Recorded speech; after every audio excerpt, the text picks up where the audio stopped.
ഇന്നലെയാണ് അതിന് സമയം വെച്ചിരുന്നത്. പക്ഷെ എൻ്റെ സെക്രട്ടറിയുടെ മരണം മൂലം മൃതദേഹം മെഡിക്കൽ കോളേജിൽ ഏൽപ്പിച്ച് കഴിഞ്ഞിട്ടിപ്പോൾ മണി 9 വൈകി.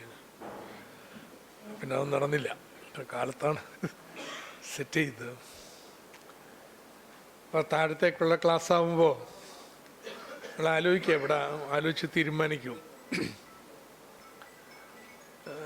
സ്ലൈഡ് ഉപയോഗിക്കുന്ന നന്നാവും. ഏകീകൃതമായ രീതിയിൽ ഈ ക്ലാസ്സുകൾ താഴേക്കെടുക്കുന്നതിനും വലിയ ചോർച്ച ഒഴിവാക്കുന്നതിനും സഹായിക്കും. വലിയ പ്രശ്നമുള്ള കാര്യമല്ല പ്രൊജക്ടർ കണ്ടുപിടിക്കുന്നത്. നമുക്കിന്ന് നിങ്ങളുടെ അഭിപ്രായങ്ങൾ കൂടി കേട്ടിട്ട് ഇനി വേറെ ഏതെങ്കിലും പോയിന്റ് കൂട്ടണോ, ചിലത് സ്വല്പം സങ്കീർണമാണോ, അത് മാറ്റണോ എന്നൊക്കെ ചർച്ച ചെയ്ത് നിർദ്ദേശം തന്നു കഴിഞ്ഞാൽ അങ്ങനെയാക്കി തരാം. 3 കാര്യങ്ങളാണ് നമ്മൾ ഈ ക്ലാസ്സിൽ പറയാൻ ഉദ്ദേശിക്കുന്നത്. ഒന്ന്, ഇന്ത്യയിലെ 75 വർഷം പിന്നിടുമ്പോൾ നമ്മുടെ സാമ്പത്തിക വളർച്ചയുടെ വേഗത കൂടിയിട്ടുണ്ട്. പക്ഷേ ജനങ്ങളുടെ ജീവിതം മെച്ചപ്പെട്ടിട്ടില്ല. ഇതാണ് ആദ്യത്തെ പ്രമേയം. ചിലർ വേണമെങ്കിൽ സാമ്പത്തിക വളർച്ചയുടെ വേഗത കൂടിയില്ലെന്നൊക്കെ വാദിക്കാം. ഞാൻ ആ പണിക്കൊന്നും പോകുന്നില്ല. വേഗത വർദ്ധിച്ചിട്ടുണ്ട്, പക്ഷേ ജനങ്ങളുടെ ജീവിതം അതുകൊണ്ട് മെച്ചപ്പെട്ടില്ല. ജനങ്ങൾക്ക് അതിൻ്റെ നേട്ടം കിട്ടിയില്ല. രണ്ടാമത്തെ പ്രമേയം, കേരളം ഇതിൽ നിന്ന് വ്യത്യസ്തമായിട്ട് ജനങ്ങൾക്ക് ഈ ക്ഷേമാനുകൂല്യങ്ങൾ നൽകാൻ കഴിഞ്ഞു. ജനങ്ങളുടെ ജീവിതം മെച്ചപ്പെടുത്തി. സാമ്പത്തിക വളർച്ച മാത്രമല്ല, ഉള്ള വളർച്ചയിൽ ഒരു ന്യായമായ വിഹിതം നാട്ടിലെ അധ്വാനിക്കുന്നവർ കൂടി മേടിച്ചു കൊടുക്കാൻ നമുക്ക് കഴിഞ്ഞു. ഇതാണ് രണ്ടാമത്തെ പ്രമേയം. ഇതാണ് ഇന്ത്യയും കേരളവും തമ്മിൽ വ്യത്യാസം. 75 വർഷക്കാലത്തെ ഇന്ത്യൻ റിപ്പബ്ലിക്കിൻ്റെ ചരിത്രം നോക്കുമ്പോൾ ഇത് രണ്ടും കാണാം. മൂന്നാമത്തേത്, പക്ഷെ ഇത് പോരാ. ആളുകളുടെ വിദ്യാഭ്യാസമൊക്കെ ലഭിച്ചപ്പോൾ അവരുടെ പ്രതീക്ഷകൾ വളരെ വലുതാ. അതിനനുസരിച്ചുള്ള തൊഴിലവസരങ്ങൾ ഈ കേരളത്തിൽ ഉണ്ടാക്കണില്ല. അതുണ്ടാക്കണം. അതിന് വിജ്ഞാന സമൂഹമായിട്ട് കേരളം പരിവർത്തനം ചെയ്യപ്പെടണം. പക്ഷെ അങ്ങനെ ചെയ്യുമ്പോൾ കേരളത്തിൻ്റെ ക്ഷേമ നേട്ടങ്ങളില്ലാതായി പോരുത്. എല്ലാവർക്കും ഇന്നത്തതുപോലെ വളർച്ചയിൽ പങ്കുണ്ടാവണം. അതെങ്ങനെ? ഇതാണ് 3 കാര്യങ്ങൾ. ഒന്ന്, ഇന്ത്യ സാമ്പത്തിക വളർച്ചയുണ്ടെങ്കിലും ക്ഷേമ നേട്ടങ്ങൾ ജനങ്ങൾക്കില്ല. 2, ഇതിൽ നിന്ന് വ്യത്യസ്തമായിട്ട് കേരളം ജനങ്ങളുടെ ജീവിതത്തെ മെച്ചപ്പെടുത്തിയിട്ടുണ്ട്. 3, ഇനി കേരളം വിജ്ഞാന സമ്പദ്ഘടനയിലേക്ക് പരിവർത്തനം ചെയ്യപ്പെടണം. കാരണം അങ്ങനെ നല്ല തൊഴിലുണ്ടാവുള്ളൂ. ആ നല്ല തൊഴിലുണ്ടാക്കാനുള്ള സ്ട്രാറ്റജി, വികസന തന്ത്രം ആവിഷ്കരിക്കുമ്പോൾ ഇന്നത്തെ പോലെ നാട്ടിലെ ജനങ്ങൾക്കൊക്കെ ആ വികസന പ്രക്രിയയിൽ പങ്കുണ്ടാവണം. ഈ 3 പ്രമേയങ്ങളാണ് നമ്മൾ ഈ ക്ലാസ്സിൽ ചർച്ച ചെയ്യുന്നത്. സോ ആദ്യത്തെ ഇഷ്യൂ എടുക്കാം. ഇന്ത്യ 75ലേക്ക് പോകുമ്പോൾ അത് ആഘോഷിക്കുന്നത് ഇന്ത്യ 4ാമത്തെ ലോക സമ്പദ്ഘടനയായിട്ട് വന്നിരിക്കുന്നു. അതിൻ്റെ ആഘോഷം ഈ പടത്തിൽ കാണാം. ഏറ്റവും വലുത് അമേരിക്കയാണ്, $30 ട്രില്യൺ. അത് കഴിഞ്ഞാൽ ചൈനയാണ്, $19 ട്രില്യൺ. അത് കഴിഞ്ഞാൽ ജർമ്മനിയാണ്, ഏതാണ്ട് $5 ട്രില്യൺ. അത് കഴിഞ്ഞാൽ ഇന്ത്യയാണ്, $4 ട്രില്യൺ. ഇന്ത്യയുടെ തൊട്ട് താഴെയാണ് ജപ്പാൻ. ഇതുവരെയും തൊട്ട് മുകളിലായിരുന്നു ജപ്പാൻ. ഇപ്പം ഇന്ത്യ ഈ തൊട്ട് മുകളിൽ പ്രൊജക്റ്റ് ചെയ്തിരിക്കുന്നതാ. 75-ാം വർഷത്തിന് വലിയൊരു ആഘോഷം സംഘടിപ്പിക്കാൻ വേണ്ടി ചെയ്തിരിക്കുന്നതാണ്. ബട്ട് യാഥാർത്ഥ്യമാണ്. ഞാൻ GDP അളക്കുന്നത് എങ്ങനെ, പർച്ചേസിങ് പവർ പാരിറ്റി, എന്ത്, അതിലേക്കൊന്നും പോണ്ട. പോയി കഴിഞ്ഞാൽ നമ്മൾ ഒരു സാധാരണക്കാർക്ക് മനസ്സിലാവാത്ത തലത്തിൽ, അതുകൊണ്ട് അങ്ങ് അക്സെപ്റ്റ് ചെയ്തേക്ക്. ഇന്ത്യ 4ാമത്തെ ലോക സമ്പദ്ഘടനയായി.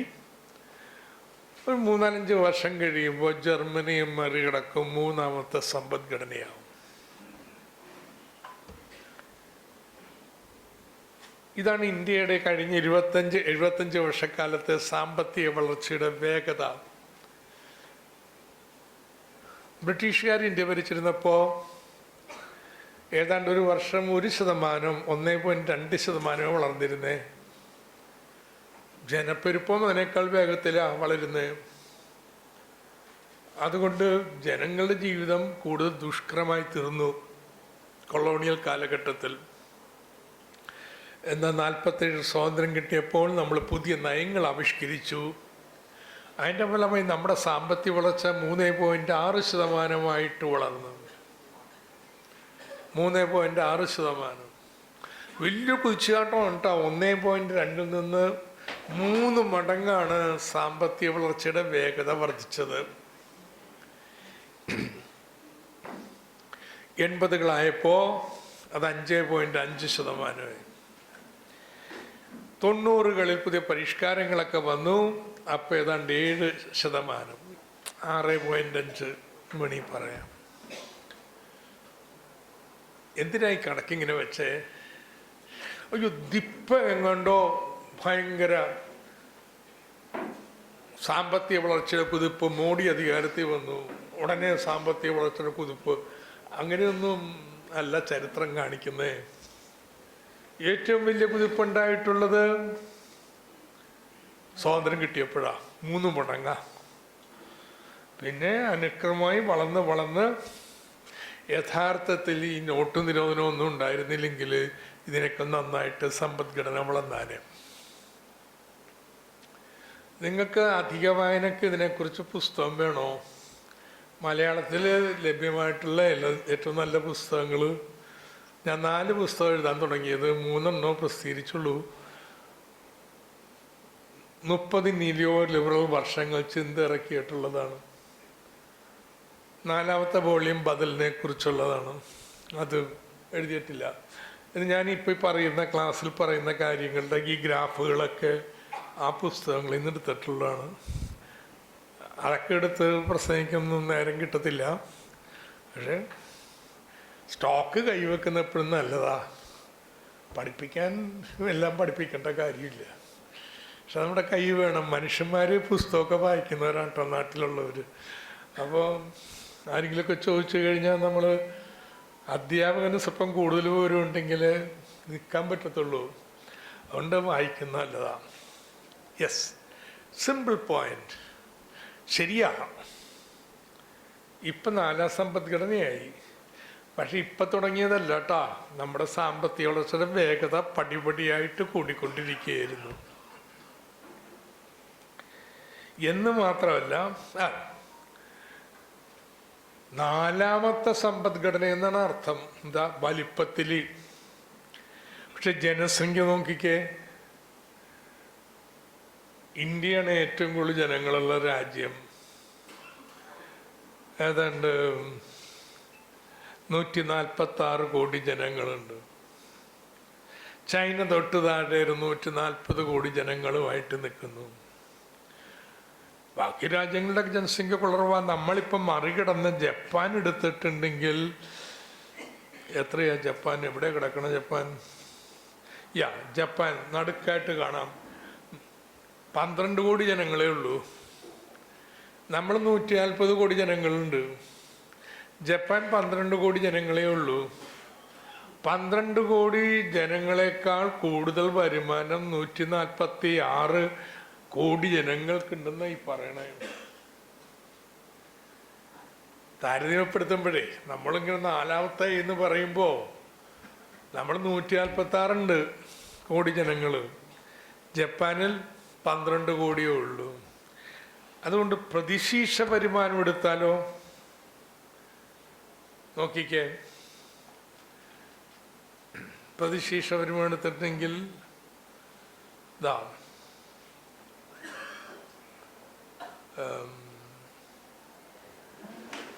ജപ്പാൻ 33,096 ജപ്പാൻ്റെ പ്രതിശീർഷ വരുമാനം. ജപ്പാനേക്കാൾ വലിയ സമ്പദ്ഘടനയാണ് ഇന്ത്യ. പക്ഷേ $2,880 ഉള്ളൂ ഇന്ത്യക്കാരൻ്റെ വരുമാനം. ജപ്പാൻ്റെ 10-1. ജപ്പാനെ മറികടക്കുമ്പോഴും ജപ്പാൻകാരൻ്റെ വരുമാനത്തിൻ്റെ 10-1, 11-1 ഉള്ളൂ ഇന്ത്യക്കാരൻ്റെ വരുമാനം. ചൈനക്കാരൻ്റെ വരുമാനോ $55,091, നമ്മളെക്കാൾ എത്ര ഉയർന്നത്. അമേരിക്കാരൻ്റെ 89,000. അപ്പോൾ രാജ്യങ്ങളെ താരതമ്യപ്പെടുത്തുമ്പോൾ പ്രതിശീർഷ വരുമാനമല്ലേ പ്രധാനപ്പെട്ടത് ആളുകളെ വെക്കാൻ. അങ്ങനെ നോക്കുമ്പോൾ 4ാം സ്ഥാനക്കാരനായ ഇന്ത്യയുടെ പ്രതിശീർഷ വരുമാന സ്ഥാനം 130. ലോകരാജ്യങ്ങളെ പ്രതിശീർഷ വരുമാനത്തിൻ്റെ അടിസ്ഥാനത്തിൽ നിരത്തിക്കഴിഞ്ഞാൽ ഇന്ത്യയുടെ 130. ഇത് ഒരുപാട് എഴുതാൻ വേണ്ടി ശ്രമിക്കുന്നു വേണ്ട കേട്ടോ. എൻ്റെ ലിങ്കങ്ങ് തന്നേക്കാം, ഒരു QR കോഡ് ഇട്ട് കൊടുത്ത്. ഇവിടെ ഉണ്ടാവില്ല, അപ്പം ആർക്ക് വേണമെങ്കിലും വാട്സപ്പിലേക്ക് ഇട്ട് തരാം. സോ ശ്രദ്ധിക്കാം.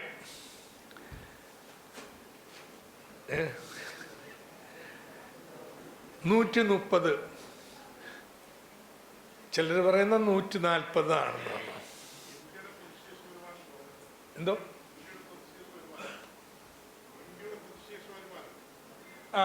ഇന്ത്യയുടെ പ്രതിശീർഷ വരുമാനം $2,880.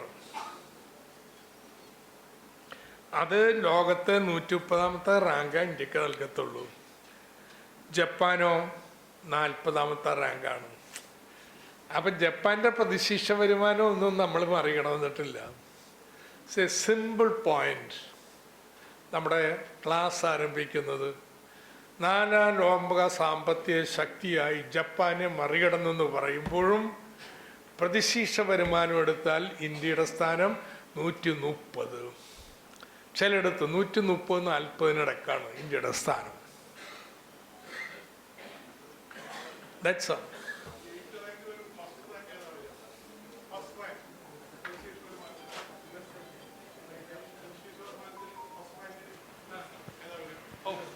പ്രതിശീർഷ വരുമാനത്തിൻ്റെ ഫസ്റ്റ് റാങ്ക് ലൂംബർഗ് എന്നൊക്കെ പറയുന്ന രാജ്യങ്ങളാണ്. കൊച്ചു രാജ്യങ്ങൾ, യൂറോപ്പിലുള്ള ഈ വലിയ ബാങ്കുകളുടെയൊക്കെ കേന്ദ്രമാണ്. അപ്പോൾ അവിടെ ഒരുപാട് വരുമാനം ഉണ്ടാകുന്ന അങ്ങനത്തെ രാജ്യങ്ങളാണ്. ഈ അതൊക്കെ ചെറിയ ചെറിയ കൊച്ചു കൊച്ചു സ്വിറ്റ്സർലൻഡ് ഒക്കെ ഇതിനേക്കാൾ കൂടുതൽ വരും.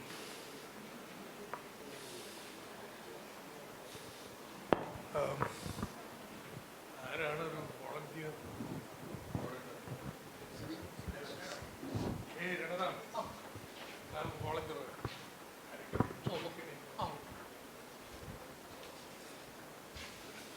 All right. The point is made. Clarity ആർക്കെങ്കിലും സംശയം ഉണ്ടോ? നമ്മൾ വാദം ഇതാണ്, ശരിയാണ്. ഇന്ത്യ 75ാം വർഷം എത്തുമ്പോൾ 75ാം പിറന്നാളിൽ നമ്മൾ 4ാം ലോക സാമ്പത്തിക ശക്തിയായി. പക്ഷെ പ്രതിശീർഷ വരുമാനം എടുത്താലോ 130ാം സ്ഥാനക്കാരനാണ്.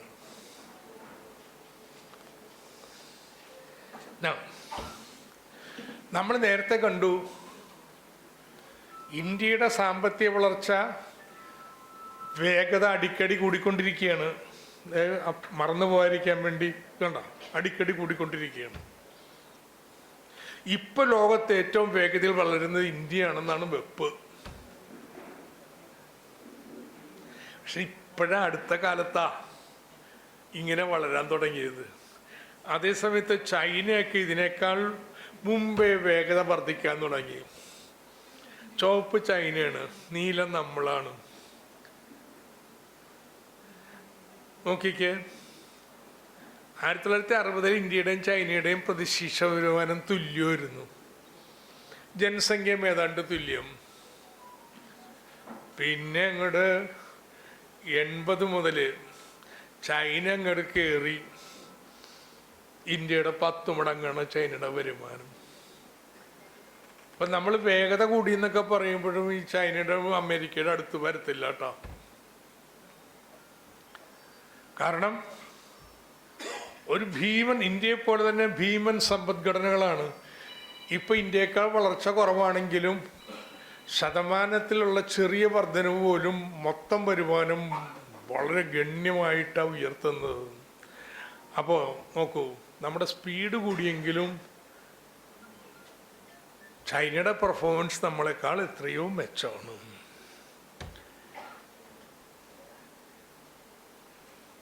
എന്തുകൊണ്ട് ഇങ്ങനെ സംഭവിച്ചു? 2 കാര്യങ്ങൾ. ഒന്ന്, ചൈനയേക്കാൾ പുറകെ പോയത് എന്ത്? 2, നമ്മളിങ്ങനെ 130 സ്ഥാനക്കാരായിട്ട് മാറി. ഇത് ചർച്ച ചെയ്യുന്ന ഒരുപാട് പ്രാമാണിക ഗ്രന്ഥങ്ങൾ സമീപകാലത്ത് വന്നിട്ടുണ്ട്. അതിൽ ഏറ്റവും ലളിതവും ചെറുതുമായിട്ടുള്ളത് India's economy from Nehru to Modi, Pulapre Balakrishnan, centre for development സ്റ്റഡീസിൻ്റെ ഡയറക്ടറായിരുന്നു. India is broken, Ashoka Mody, എൻ്റെ കൂടെ PhD CDSE ചെയ്തിരുന്ന ആളാണ്, വാഷിങ്ടണിലാണ്. And why it is hard to fix. 3, Raghuram Rajan, reserve ബാങ്കിൻ്റെ ഗവർണറായിരുന്നു, breaking the mould. Karthik Muralidharan, India's development. And Arvind Subramanian, നമ്മുടെ എക്കണോമിക് അഡ്വൈസറായിരുന്നു. അദ്ദേഹത്തിൻ്റെ പുസ്തകമാണ് എ സിക്സ്ത് ഓഫ് ഹ്യൂമാനിറ്റി. ഇവരെല്ലാവരും ഈ ഒരു പ്രമേയത്തിന് എന്തുകൊണ്ടാണ് നമ്മളിപ്പോഴും 130 സ്ഥാനക്കാരായി നിൽക്കുന്നത്? എന്തുകൊണ്ടാണ് ചൈന മാത്രമല്ല കേട്ടോ, മറ്റ് തെക്ക് കിഴക്കൻ ഏഷ്യൻ രാജ്യങ്ങൾ, കൊറിയ, ഇന്തോനേഷ്യ, തായ്ലൻഡ്, വിയറ്റ്നാം, ഇവരൊക്കെ നമ്മളെ മറികടന്ന് പോവുകയാണ്. എന്തുകൊണ്ട് എന്നുള്ള നോക്കുകയാണ്. അവർ നൽകുന്ന ഉത്തരങ്ങളിൽ എല്ലാവരും ഇതിന് ഊന്നുന്നില്ല. പക്ഷെ ഞാൻ പറയാം, ഒന്ന് ഭൂപരിഷ്കരണം ചൈനയിലത് ഇന്ത്യയിലുണ്ടായില്ല. 2, ശക്തമായ പൊതുമേഖലയുണ്ട്. ഇപ്പോൾ സ്വകാര്യ മേഖലയുണ്ട്, ഏതാണ്ട് പാതി സ്വകാര്യ മേഖലയാണ്, പക്ഷെ പാതി പൊതുമേഖലയാണ്. ഇഷ്ടം പോലെ അത് ചെയ്യാൻ പറ്റത്തില്ല. പൊതുമേഖല ശക്തമായി ഉള്ളത് സമ്പദ്ഘടനയെ നയിക്കുന്നതിനും ഇടപെടുന്നതിനും സർക്കാരിന് വലിയ താങ്ങാണ്. 3, വിദ്യാഭ്യാസം, സാമൂഹ്യക്ഷേമ ചെലവുകൾ. നമ്മുടെ ക്ലാസ്സിൽ വിടുന്ന ഇന്ത്യയുടെ ഏറ്റവും വലിയ പോരായ്മ വിദ്യാഭ്യാസത്തെ അവഗണിച്ചതാണ്. ഇതാണ് ഈ പുസ്തകങ്ങൾ എല്ലാവരും ഭൂപരിഷ്കരണത്തിൽ നിന്നും അല്ലെങ്കിൽ പൊതുമേഖലയിൽ നിന്നും ഒരേപോലെ പറയില്ല. പക്ഷെ എല്ലാവരും പറയുന്ന ഒരു കാര്യമുണ്ട്, ഇന്ത്യൻ വിദ്യാഭ്യാസത്തെ അവഗണിച്ചു. അത് ചൈന, അമർത്യ സെന്നാണ് ഇതിൻ്റെ ഏറ്റവും വലിയ പ്രയോക്താവ്. അമർത്യ സെന്നിൻ്റെ വലിയ പഠനമുണ്ട്. ജപ്പാൻ എങ്ങനെ മുന്നോട്ട് വന്നു, അത് മെയ്ജി രാജവംശം അവിടെ ഭരണം സ്ഥാപിച്ചപ്പോൾ വലിയ തോതിൽ വിദ്യാഭ്യാസത്തിന് മുൻഗണന നൽകി. അതാണ് ജപ്പാൻ്റെ കുതിപ്പിന് അടിത്തറയായിട്ട് മാറിയത് എന്നുള്ളതാണ് അമർത്യ സെൻ്റെ വാദം. ഇത് ഈ തെക്കിഴക്കൻ ഏഷ്യൻ രാജ്യങ്ങളിലും എല്ലാം സമാനമായിട്ടുള്ളൊരു കാര്യമാണ്.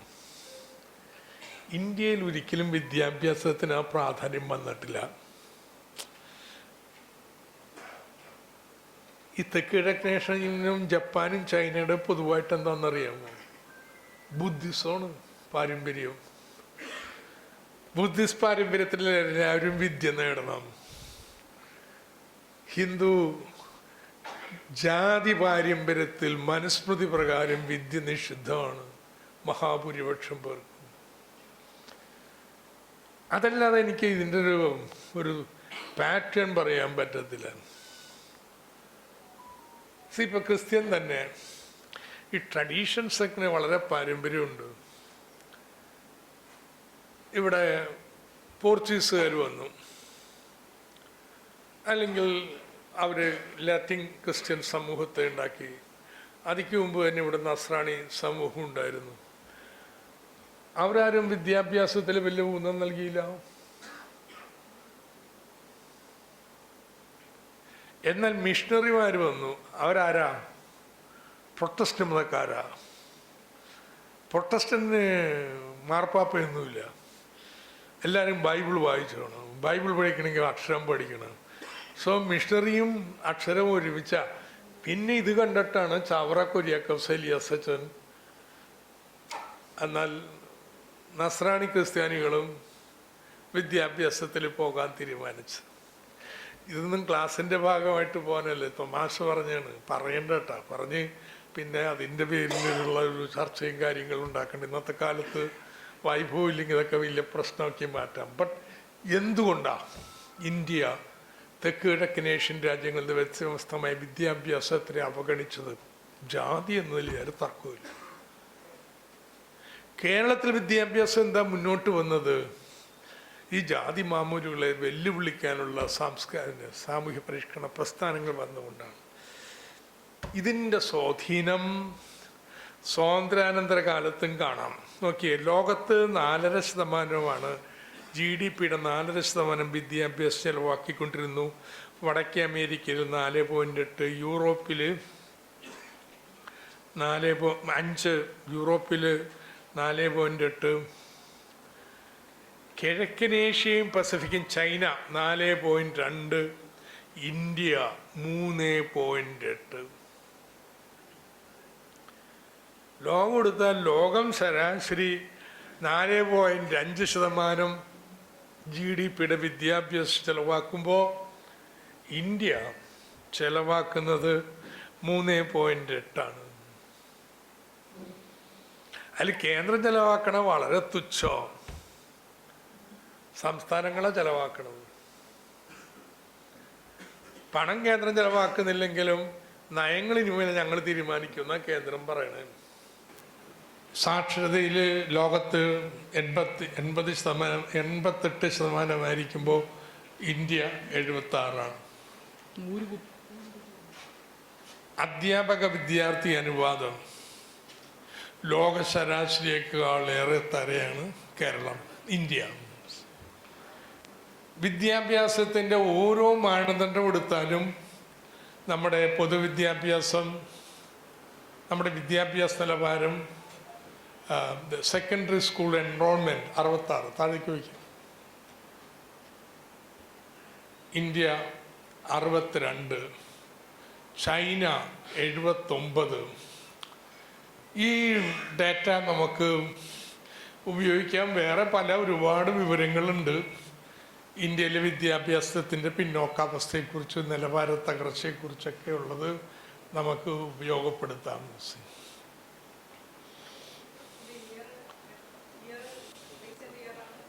ലേറ്റസ്റ്റ് ഇയർ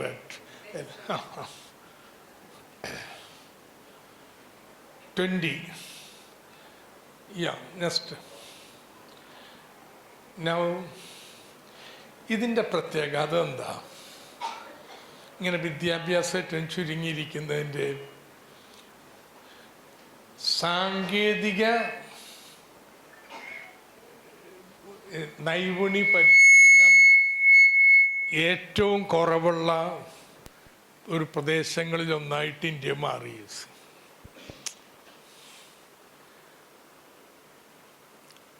ഒന്ന്, വിദ്യാഭ്യാസം കുറവായതുകൊണ്ടും ആ വിദ്യാഭ്യാസത്തിൻ്റെ വ്യാപനത്തിൻ്റെ ഫലമായിട്ട് തൊഴിലൊക്കെ സംബന്ധിച്ച് മുൻവിധി നീക്കം ചെയ്യപ്പെടാത്തത് കൊണ്ടും ജാതി വ്യവസ്ഥയുടെ ഭാരങ്ങൾ ഇന്നും തുടരുന്നതിൻ്റെ ഫലമായിട്ട് നോക്കിക്കേ, എത്ര ശതമാനം ആളുകൾ ഒരു രാജ്യത്ത് പണിയെടുക്കുന്നുണ്ട്? അവരിലെ വരുമാനത്തെ നിശ്ചയിക്കുന്നത്.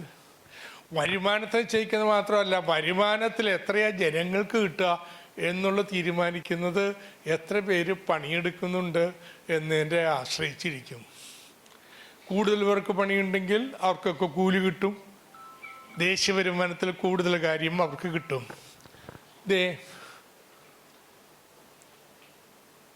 തൊഴിൽ പങ്കാളിത്തം. തൊഴിൽ പ്രായത്തിലുള്ള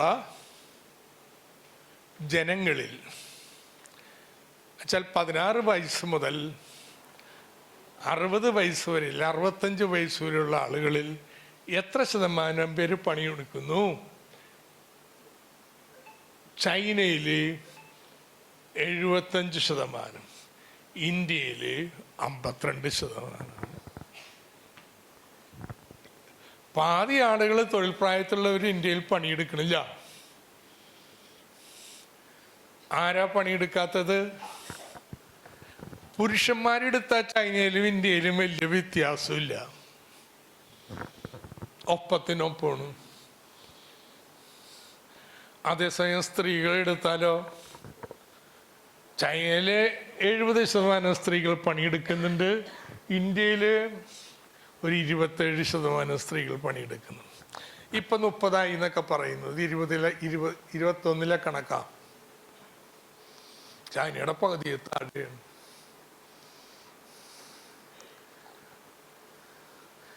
കാരണം എന്താ? പണ്ട് കാലത്തെ തൊഴിലും മാന്യതയും ഒക്കെ സംബന്ധിച്ച മൂല്യങ്ങൾ ഇപ്പോഴും സ്ത്രീകളെയും നാടിനെയൊക്കെ ഭരിക്കുക. സ്ത്രീകളെ മാത്രമല്ല, വീട്ടുകാരെയും പുരുഷന്മാരെയും എല്ലാവരെയും ഭരിക്കുകയാണ്. യഥാർത്ഥത്തിൽ വിമോചന ശക്തിയാണ് വിദ്യാഭ്യാസം എന്ന് പറയുന്നത്. ഇതിനൊക്കെ പുറത്തോട്ട് മനുഷ്യരെ കൊണ്ടുവരാൻ പറ്റുന്ന വിമോചന ശക്തിയാണ്. പക്ഷെ അത് ഇന്ത്യയിൽ പ്രവർത്തിക്കുന്നില്ല. തിരിച്ചും പറയാട്ടോ, കായംകുളം വാള് പോലെയാണ് വിദ്യാഭ്യാസം. നിലവിലുള്ള വ്യവസ്ഥയെ അരക്കെട്ടുറപ്പിക്കാൻ ഉപയോഗിക്കാം. പക്ഷെ കേരളത്തിൽ അങ്ങനെയല്ല കേട്ടോ. കേരളത്തിലെ വിദ്യാഭ്യാസം വിമോചക ശക്തിയായിരുന്നു. നമ്മുടെ നാടിൻ്റെ വളർച്ചയുടെ പ്രൈം മൂവറായിരുന്ന വിദ്യാഭ്യാസം. അങ്ങനൊരു ചലനാത്മകത ഇല്ല. ഇതുകൊണ്ട് അതിക്ക് മുമ്പ് എന്താ? ഓക്കെ, അടുത്തത്. ഇതിൻ്റെ ഫലമായിട്ട് എന്ത് പറ്റി? മാനവ വികസന ഹ്യൂമൻ ഡെവലപ്മെൻറ്റ് ഇൻഡെക്സ് ചൈനയും ഇന്ത്യയും 1950 ഒപ്പത്തിനൊപ്പം വരുന്നു. 60 ചൈന ഒന്ന് സ്വല്പം മുമ്പിൽ. ഇപ്പോൾ 2000 ആയപ്പോഴേക്കും ഇന്ത്യക്കുള്ള 50% ഉയർന്നതാണ് ചൈനയിലെ ജനങ്ങളുടെ ജീവിത ഗുണമേന്മ. ഇതിൻ്റെ പ്രധാനപ്പെട്ട പ്രേരശക്തി ഒന്ന് വിദ്യാഭ്യാസം കൊണ്ടുവരുന്ന ചലനാത്മകതയും, 2 തൊഴിൽ പങ്കാളിത്തവും. ഇതിൻ്റെയൊക്കെ ഫലമായിട്ട് എന്താ സംഭവിക്കണേ? 4ാമത്തെ സമ്പദ്ഘടനയാണ്. പക്ഷെ ലോകത്തുള്ള നമ്മുടെ എല്ലാ വികസന സൂചികളിലും ഹ്യൂമൻ ഡെവലപ്മെൻറ്റ് ഇൻഡെക്സ്, ഇതാണ് ഏറ്റവും കൂടുതൽ ഉപയോഗിക്കുന്ന വികസന സൂചിക. പ്രതിശീർഷ വരുമാനം എന്ന് വെച്ചാൽ വരുമാനം മാത്രമല്ലേ നോക്കുള്ളൂ. പക്ഷെ വരുമാനം എന്തിനാ? വിദ്യാഭ്യാസത്തിന്, ഭക്ഷണത്തിന്, പാർപ്പിടത്തിന്, ഇങ്ങനെ ജീവിത ആവശ്യങ്ങളല്ലേ. ഈ വരുമാനം അളക്കാൻ വലിയ പ്രയാസമോ? പക്ഷെ വിദ്യാഭ്യാസം ഉണ്ടോ ഇല്ലയോ, ആരോഗ്യം ഉണ്ടോ ഇല്ലയോ, പാർപ്പിടം ഉണ്ടോ ഇല്ലയോ, ഇതൊക്കെ പെട്ടെന്ന് അളക്കാൻ പറ്റും. അതുകൊണ്ടാണ് ഐക്യരാഷ്ട്രസഭ വികസനത്തിൻ്റെ സൂചികയായിട്ട് ഹ്യൂമൻ ഡെവലപ്മെൻറ്റ് ഇൻഡെക്സ് ഉണ്ടാക്കിയത്. അതെടുക്കുമ്പോൾ ഇന്ത്യ 132 സ്ഥാനമാണ്. ഹാപ്പിനെസ് ഇൻഡെക്സ് അങ്ങനെയുണ്ട്. മനുഷ്യന് സന്തോഷം ചോടുന്ന കാര്യങ്ങളെല്ലാം ചേർത്ത് ഇൻഡെക്സ് ഉണ്ടാക്കിയിട്ടുണ്ട്. ഇന്ത്യ 136 സ്ഥാനം. Sustainable development index SDG 121. പട്ടിണി സൂചിക 107. പട്ടിണി ഉണ്ടോ ഇല്ലയെന്ന് നോക്കണം. എങ്ങനെയാ ക്ലാസ് എടുക്കുമ്പോൾ ഇതൊക്കെ ഒന്ന് സെർച്ച് ചെയ്ത് മനസ്സിലാക്കണേ. പട്ടിണി അളക്കണത് എത്ര കിലോ കയറി ഭക്ഷണം കഴിക്കുന്നു എന്ന് നോക്കിയിട്ടല്ല. നമ്മൾ പോഷകാഹാര സമൃദ്ധമായ ഭക്ഷണം കഴിക്കുകയാണെങ്കിൽ കുട്ടികളുടെ തൂക്കവും ഹൈറ്റും തമ്മിൽ, പ്രായവും തൂക്കവും തമ്മിൽ ഒക്കെയുള്ള ചില റേഷ്യോസ് ഉണ്ട്. അത് നോക്കിയിട്ടാണ് തീരുമാനിക്കുന്നത് ഇവർ പോഷകാഹാരമുള്ള. ഇപ്പം ചോറൊത്തിരി തിന്നുകൊണ്ടാവില്ല, പ്രോട്ടീനും ബാക്കിയുള്ള പോഷകങ്ങളും ലഭിക്കണം. ഇന്ത്യയിൽ അതൊന്നും കിട്ടുന്നില്ല. അതുകൊണ്ടാണ് ഈ 107 സ്ഥാനത്ത് പോയി കിടക്കുന്നത്, പട്ടിണി രാജ്യം. കുട്ടികളുടെ ശൈശവ സൂചിക 118. Health index 120. വേൾഡ് എക്കണോമിക് ഫോറത്തിൻ്റെ മാനവ മൂലധന സൂചിക 130. അഭിവൃദ്ധി പ്രോസ്പെറിറ്റി ഇൻഡെക്സ് 103. മാനവ മൂലധന സൂചിക 116. മാധ്യമ സ്വാതന്ത്ര്യ സൂചിക 150. അസമത്വം കുറയ്ക്കുന്നതിനുള്ള പ്രതിബദ്ധത 123. സ്ത്രീ സുരക്ഷാ സൂചിക 148. ജെൻഡർ ഡിസ്റ്റൻസ് സൂചിക 135. റോയിറ്റേഴ്സ് ഫൗണ്ടേഷൻ്റെ സ്ത്രീകൾക്ക് ഏറ്റവും അപകടകരമായ രാജ്യം 1 നമ്പർ ഇന്ത്യയാണ്. എനിക്കത് വിശ്വസിക്കാൻ വയ്യ. അഫ്ഗാനിസ്ഥാനൊക്കെ നമ്മളൊക്കെ മോശമാണ്. പക്ഷേ കഴിഞ്ഞ കാലം വരെ, അടുത്ത കാലം വരെ അഫ്ഗാനിസ്ഥാനും നമ്മളൊക്കെ മോശമായിരുന്നു. ഇപ്പം നമ്മൾ അവരെക്കാൾ മോശമായിരുന്നു അവർ പറയണത്. ഏതായാലും നമ്മുടെ സ്ഥാനം ഏതാണ്ട് അവിടെയൊക്കെയാണ് കേട്ടോ. 4ാം സ്ഥാനം എന്നൊക്കെ പറഞ്ഞിട്ട് എന്ത് കാര്യം? ഇവിടെയാണ് നമ്മൾ. ഈ കണക്ക് ഞാൻ പറഞ്ഞ പുസ്തകങ്ങൾ നിങ്ങൾ വായിക്കുകയാണെങ്കിൽ ഈ മോഡിയുടെ കാലത്ത് താഴേക്കാണ് വന്നിരിക്കണേ, മുകളിലേക്കല്ല. ഈ വേഗത, സാമ്പത്തിക വളർച്ചയുടെ വേഗത കൂടിയെന്ന് പറയുന്നുണ്ടല്ല, ആ കാലത്ത് ഈ സൂചിയൊക്കെ താഴേക്കാണ് വന്നിരിക്കണേ. പക്ഷെ ഞാനിങ്ങനെ ഒരു ക്ലാസ്സിൽ നോട്ടിൽ അങ്ങനെയൊന്നും കുത്തിവെക്കാൻ ഉദ്ദേശിക്കുന്നില്ല. പക്ഷേ ആർക്ക് വേണമെങ്കിൽ അധ്യാപനം എന്തും പറയാമല്ലോ, വ്യാഖ്യാനിച്ചു പോകാമല്ലോ. ബട്ട് സാമ്പത്തിക വളർച്ചയുണ്ടായി, അതിന് നേട്ടം ജനങ്ങൾക്കില്ല. എന്തുകൊണ്ടാ ഈ സാമ്പത്തിക വളർച്ചയുടെ നേട്ടം? ഈ സാമ്പത്തിക വളർച്ചയുടെ നേട്ടം ഒരു പിടി ആളുകളുടെ കയ്യിലേക്കാണ് പോണേ. ഇന്ത്യയിലെ വരുമാനത്തിലെ അസമത്വം, ഇൻകത്തിൻ്റെ അസമത്വം ഏറ്റവും സമ്പന്നരായ 1% നോക്കിക്കേ. സ്വാതന്ത്ര്യം കിട്ടിയ ശേഷം കുറഞ്ഞു വരികയായിരുന്നു. 13-ൽ നിന്ന് 6.9%. എന്നാൽ പുതിയ സാമ്പത്തിക നയങ്ങൾ വന്നതിന് ശേഷം അത് കൂടി ഇപ്പം 22.6%. ഏറ്റവും പാവപ്പെട്ട 50%, അവർക്ക് 21% ഉണ്ടായി. ഒന്നുകൂടി 22, 23. പക്ഷേ 91 മുതൽ വീണ്ടും കുറഞ്ഞു തുടങ്ങി. ഇപ്പോൾ 15%. ഈ ഉണ്ടാവണ വരുമാനം ഒരു ന്യൂനപക്ഷം സമ്പന്നരുടെ കയ്യിലേക്ക് പോണത് കൊണ്ടാണ് ഈ ക്ഷേമമില്ലാത്തത്. സിമ്പിളിയാണ്. ഇത് തന്നെ നമുക്ക് സമ്പത്തിൻ്റെ കാര്യത്തിലും കാണാം. വെൽത്ത്, ഞാൻ നേരത്തെ പറഞ്ഞ ഇൻകമാണ്, വരുമാനമാണ്.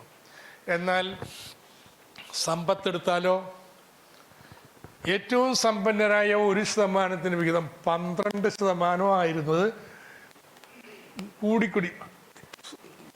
91 വരെയും പതുക്കെയായിരുന്നു. പിന്നെ ഒരു കയറ്റമാണ്. ഇപ്പം 42.5%. ഉണ്ടാവുന്ന സമ്പത്ത് മുഴുവൻ അവരുടെ കയ്യിലേക്കാണ് പോണേ. അതുകൊണ്ടാണ് ഇന്ത്യയെ ബില്യനെയർ രാജ്യം എന്നാണ്. ഞാൻ ആ പുസ്തകം എടുത്തില്ല. ഓക്സ്ഫാമിൻ്റെ പഠനത്തിൻ്റെ ബ്രിട്ടീഷ് രാജ് എന്ന് പറയാറ്. ബ്രിട്ടീഷ് രാജിൻ്റെ കാലത്തേക്കാൾ സ്വത്തിലുള്ള അസമത്വം ഇന്ത്യയിൽ വർദ്ധിച്ചിരിക്കുകയാണ്.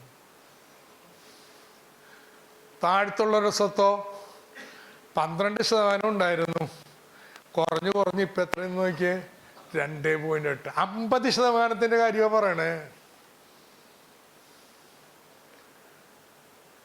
നാട്ടിൽ സാമ്പത്തിക വളർച്ച ഉണ്ടാവുന്നുണ്ട്, പക്ഷെ അതൊരു പിടി ആളുകളുടെ കയ്യിലേക്ക് പോവുകയാണ്. ഇതിൻ്റെ ഫലമായിട്ട് നോക്കിക്കേ, ഏറ്റവും സമ്പത്തുള്ള 1% വരുമാനം അങ്ങ് മാറ്റ്. അവർക്ക് ഏതാണ്ട് 22% കിട്ടുമെന്ന് പറഞ്ഞല്ലോ, അവരെങ്ങ് മാറ്റ്. അപ്പോൾ ബാക്കിയുള്ളവർ പ്രതിശീർഷ വരുമാനം എത്ര വരും? 2800 അല്ല, ഏതാണ്ട് 2000 എന്ന് വെച്ചാൽ നമ്മൾ അഫ്ഗാനിസ്ഥാൻ്റെ ഒക്കെ കൂടെ പോകും, സൊമാലിയുടെ കൂടെ. മോഡി പറഞ്ഞല്ലോ സൊമാലിയ, ആ ഗണത്തിൽപ്പെടും. ഈ 1% മാറ്റിക്കഴിഞ്ഞാൽ ഇതാണ് ഇന്ത്യയിലെ സാധാരണക്കാരുടെ അവസ്ഥ എന്ന് പറയുന്നത്.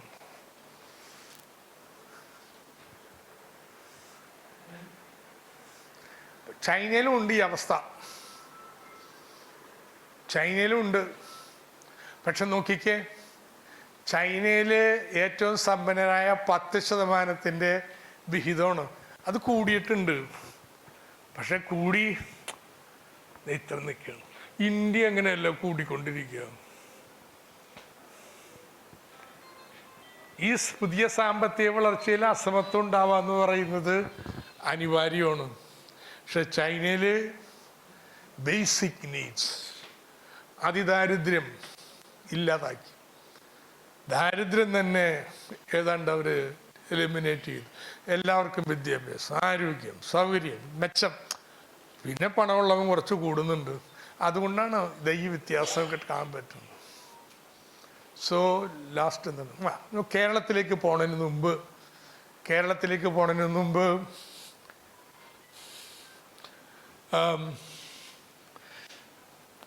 എന്തെങ്കിലും ചോദ്യങ്ങളുണ്ടെങ്കിൽ.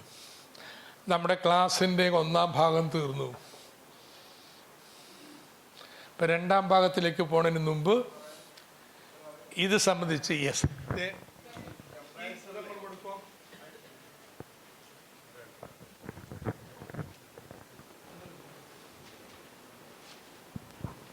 കമ്പാരിസൺ പ്രധാനമായും സഖാവ് ചെയ്തത് ചൈന, ഇന്ത്യ, പിന്നെ അഫ്ഗാൻ, സൊമാലിയ ഒക്കെ വന്നു. അപ്പം ഇന്ത്യ ചൈനയിൽ ഇന്ത്യയുടെ പുറകിൽ നിൽക്കുന്ന ചില ഇൻഡിക്കേറ്റേഴ്സ് ചൈനയ്ക്കും ഇല്ലേ? ഇപ്പം മാധ്യമ സ്വാതന്ത്ര്യം, അപ്പോൾ അതൊക്കെ ചൈനയിൽ പുറകെ നിൽക്കുന്ന പ്രദേശം, ഇന്ത്യയേക്കാൾ പുറകെ നിൽക്കുന്ന ചില ഇൻഡിക്കേറ്റേഴ്സ് ചൈനയുടെ വളർച്ചയിലും കാണുന്നില്ല.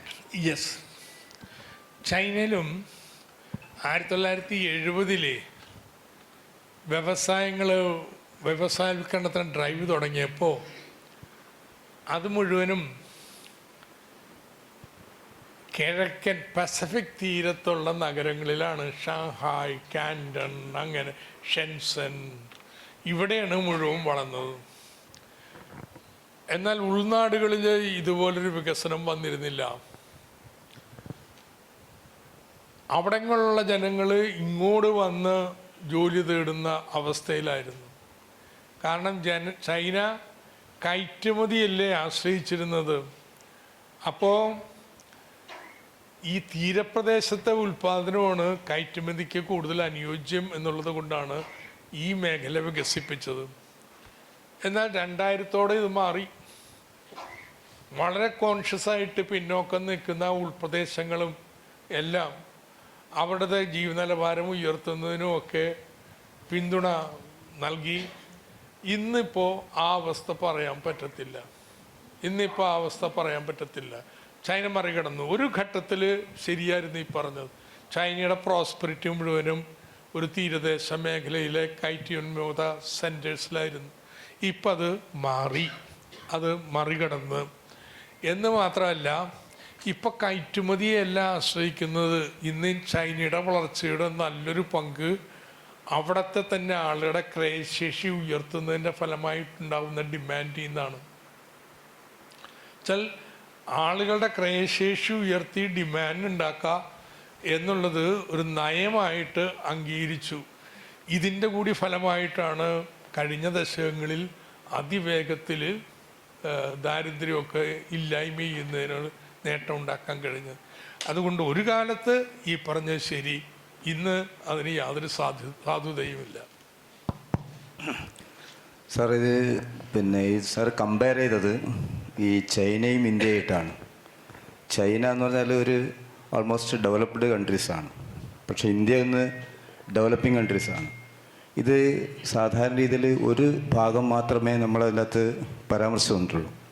ഇതിൻ്റെ പശ്ചാത്തലത്തിൽ റിസോഴ്സസ് ഒരുപാട് മേഖലയുണ്ട്. ആ റിസോഴ്സസ് മാക്സിമം ഉപയോഗപ്പെടുത്തിയിട്ടായിരിക്കാം ചൈനയെപ്പോലുള്ള രാജ്യങ്ങൾ വികസിത മേഖലയിലേക്കും അടിസ്ഥാനപരമായ ശേഷിയിലേക്കും മുന്നോട്ട് പോയിട്ടുണ്ടാവുക. അപ്പോൾ അത്തരം കാര്യങ്ങൾ പറഞ്ഞുകൊണ്ട് മാത്രമേ നമുക്കതിനൊരു താഴെത്തട്ടിൽ പോയി കഴിഞ്ഞാൽ വിശ്വാസ്യത ഉണ്ടാക്കാൻ വേണ്ടി പറ്റൂ. സാമ്പത്തികമായിട്ടും റിസോഴ്സ് പരമായിട്ടും ഇന്ത്യയും ചൈനയും കമ്പയർ ചെയ്യുന്ന രീതിയിലേക്ക് വന്നാൽ മാത്രമേ ഇതൊരു വിശ്വാസ്യത കൂടുതലായിട്ട് ഉണ്ടാക്കിയെടുക്കാൻ വേണ്ടി. നിങ്ങൾ ധൈര്യപൂർവ്വം പറഞ്ഞോളൂ, ഇന്ത്യയും ചൈനയും പൂർണ്ണമായിട്ടും താരതമ്യപ്പെടുത്താവുന്ന രാജ്യങ്ങളാണ്. നമ്മളിപ്പോൾ ഒരു വികസിത രാജ്യവുമായി താരതമ്യപ്പെടുത്തണമെങ്കിൽ താരതമ്യമില്ല. രണ്ടും ദീർഘനാൾ കൊളോണിയൽ രാജ്യങ്ങളായിരുന്നു. ആ കൊള്ളയുടെ ഫലമായിട്ട് രണ്ടും തകർന്ന് ഈ ലോകത്തെ ഉൽപ്പാദനത്തിൻ്റെ പകുതി ഈ രണ്ട് രാജ്യങ്ങളിലായിരുന്നു. ഏത് കാലത്ത്? ബ്രിട്ടീഷുകാരൻ ഇവിടെ വരുന്ന കാലത്ത്. അവിടെ നിന്നാണ് അവർ 2 നൂറ്റാണ്ട് കൊണ്ട് ഇതാക്കിയത്. അപ്പോൾ രണ്ടും അങ്ങനെ കൊളോണിയൽ വാഴ്ച തകർന്നതാണ്. രണ്ടും അന്ന് കാർഷിക രാജ്യങ്ങളായിരുന്നു. വ്യവസായത്തിൻ്റെ കാര്യത്തിൽ ചൈനയേക്കാൾ ഇന്ത്യയായിരുന്നു മുന്നിൽ. അപ്പോൾ റിസോഴ്സ് വൈസ്, ജനസംഖ്യ എണ്ണത്തിൽ, ഇങ്ങനെ ഏത് കാര്യം എടുത്താലും ചൈനയും ഇന്ത്യയും പൂർണ്ണമായിട്ട് താരതമ്യപ്പെടുത്താവുന്ന 2 വലിയ രാജ്യങ്ങളാണ്. അതുകൊണ്ട് അതിനെക്കുറിച്ച് വേവലാതി വേണ്ട. നോ, ഞാനെടുത്ത് ഇന്ത്യയും അമേരിക്കയും താരതമ്യപ്പെടുത്തിയിരുന്നെങ്കിൽ ഇംഗ്ലണ്ടുമായി താരതമ്യപ്പെടുത്തേണ്ട അതെന്ത് കാര്യം? അത് ശരിയാണ്. ചൈനയും ഇന്ത്യ അങ്ങനെയല്ല.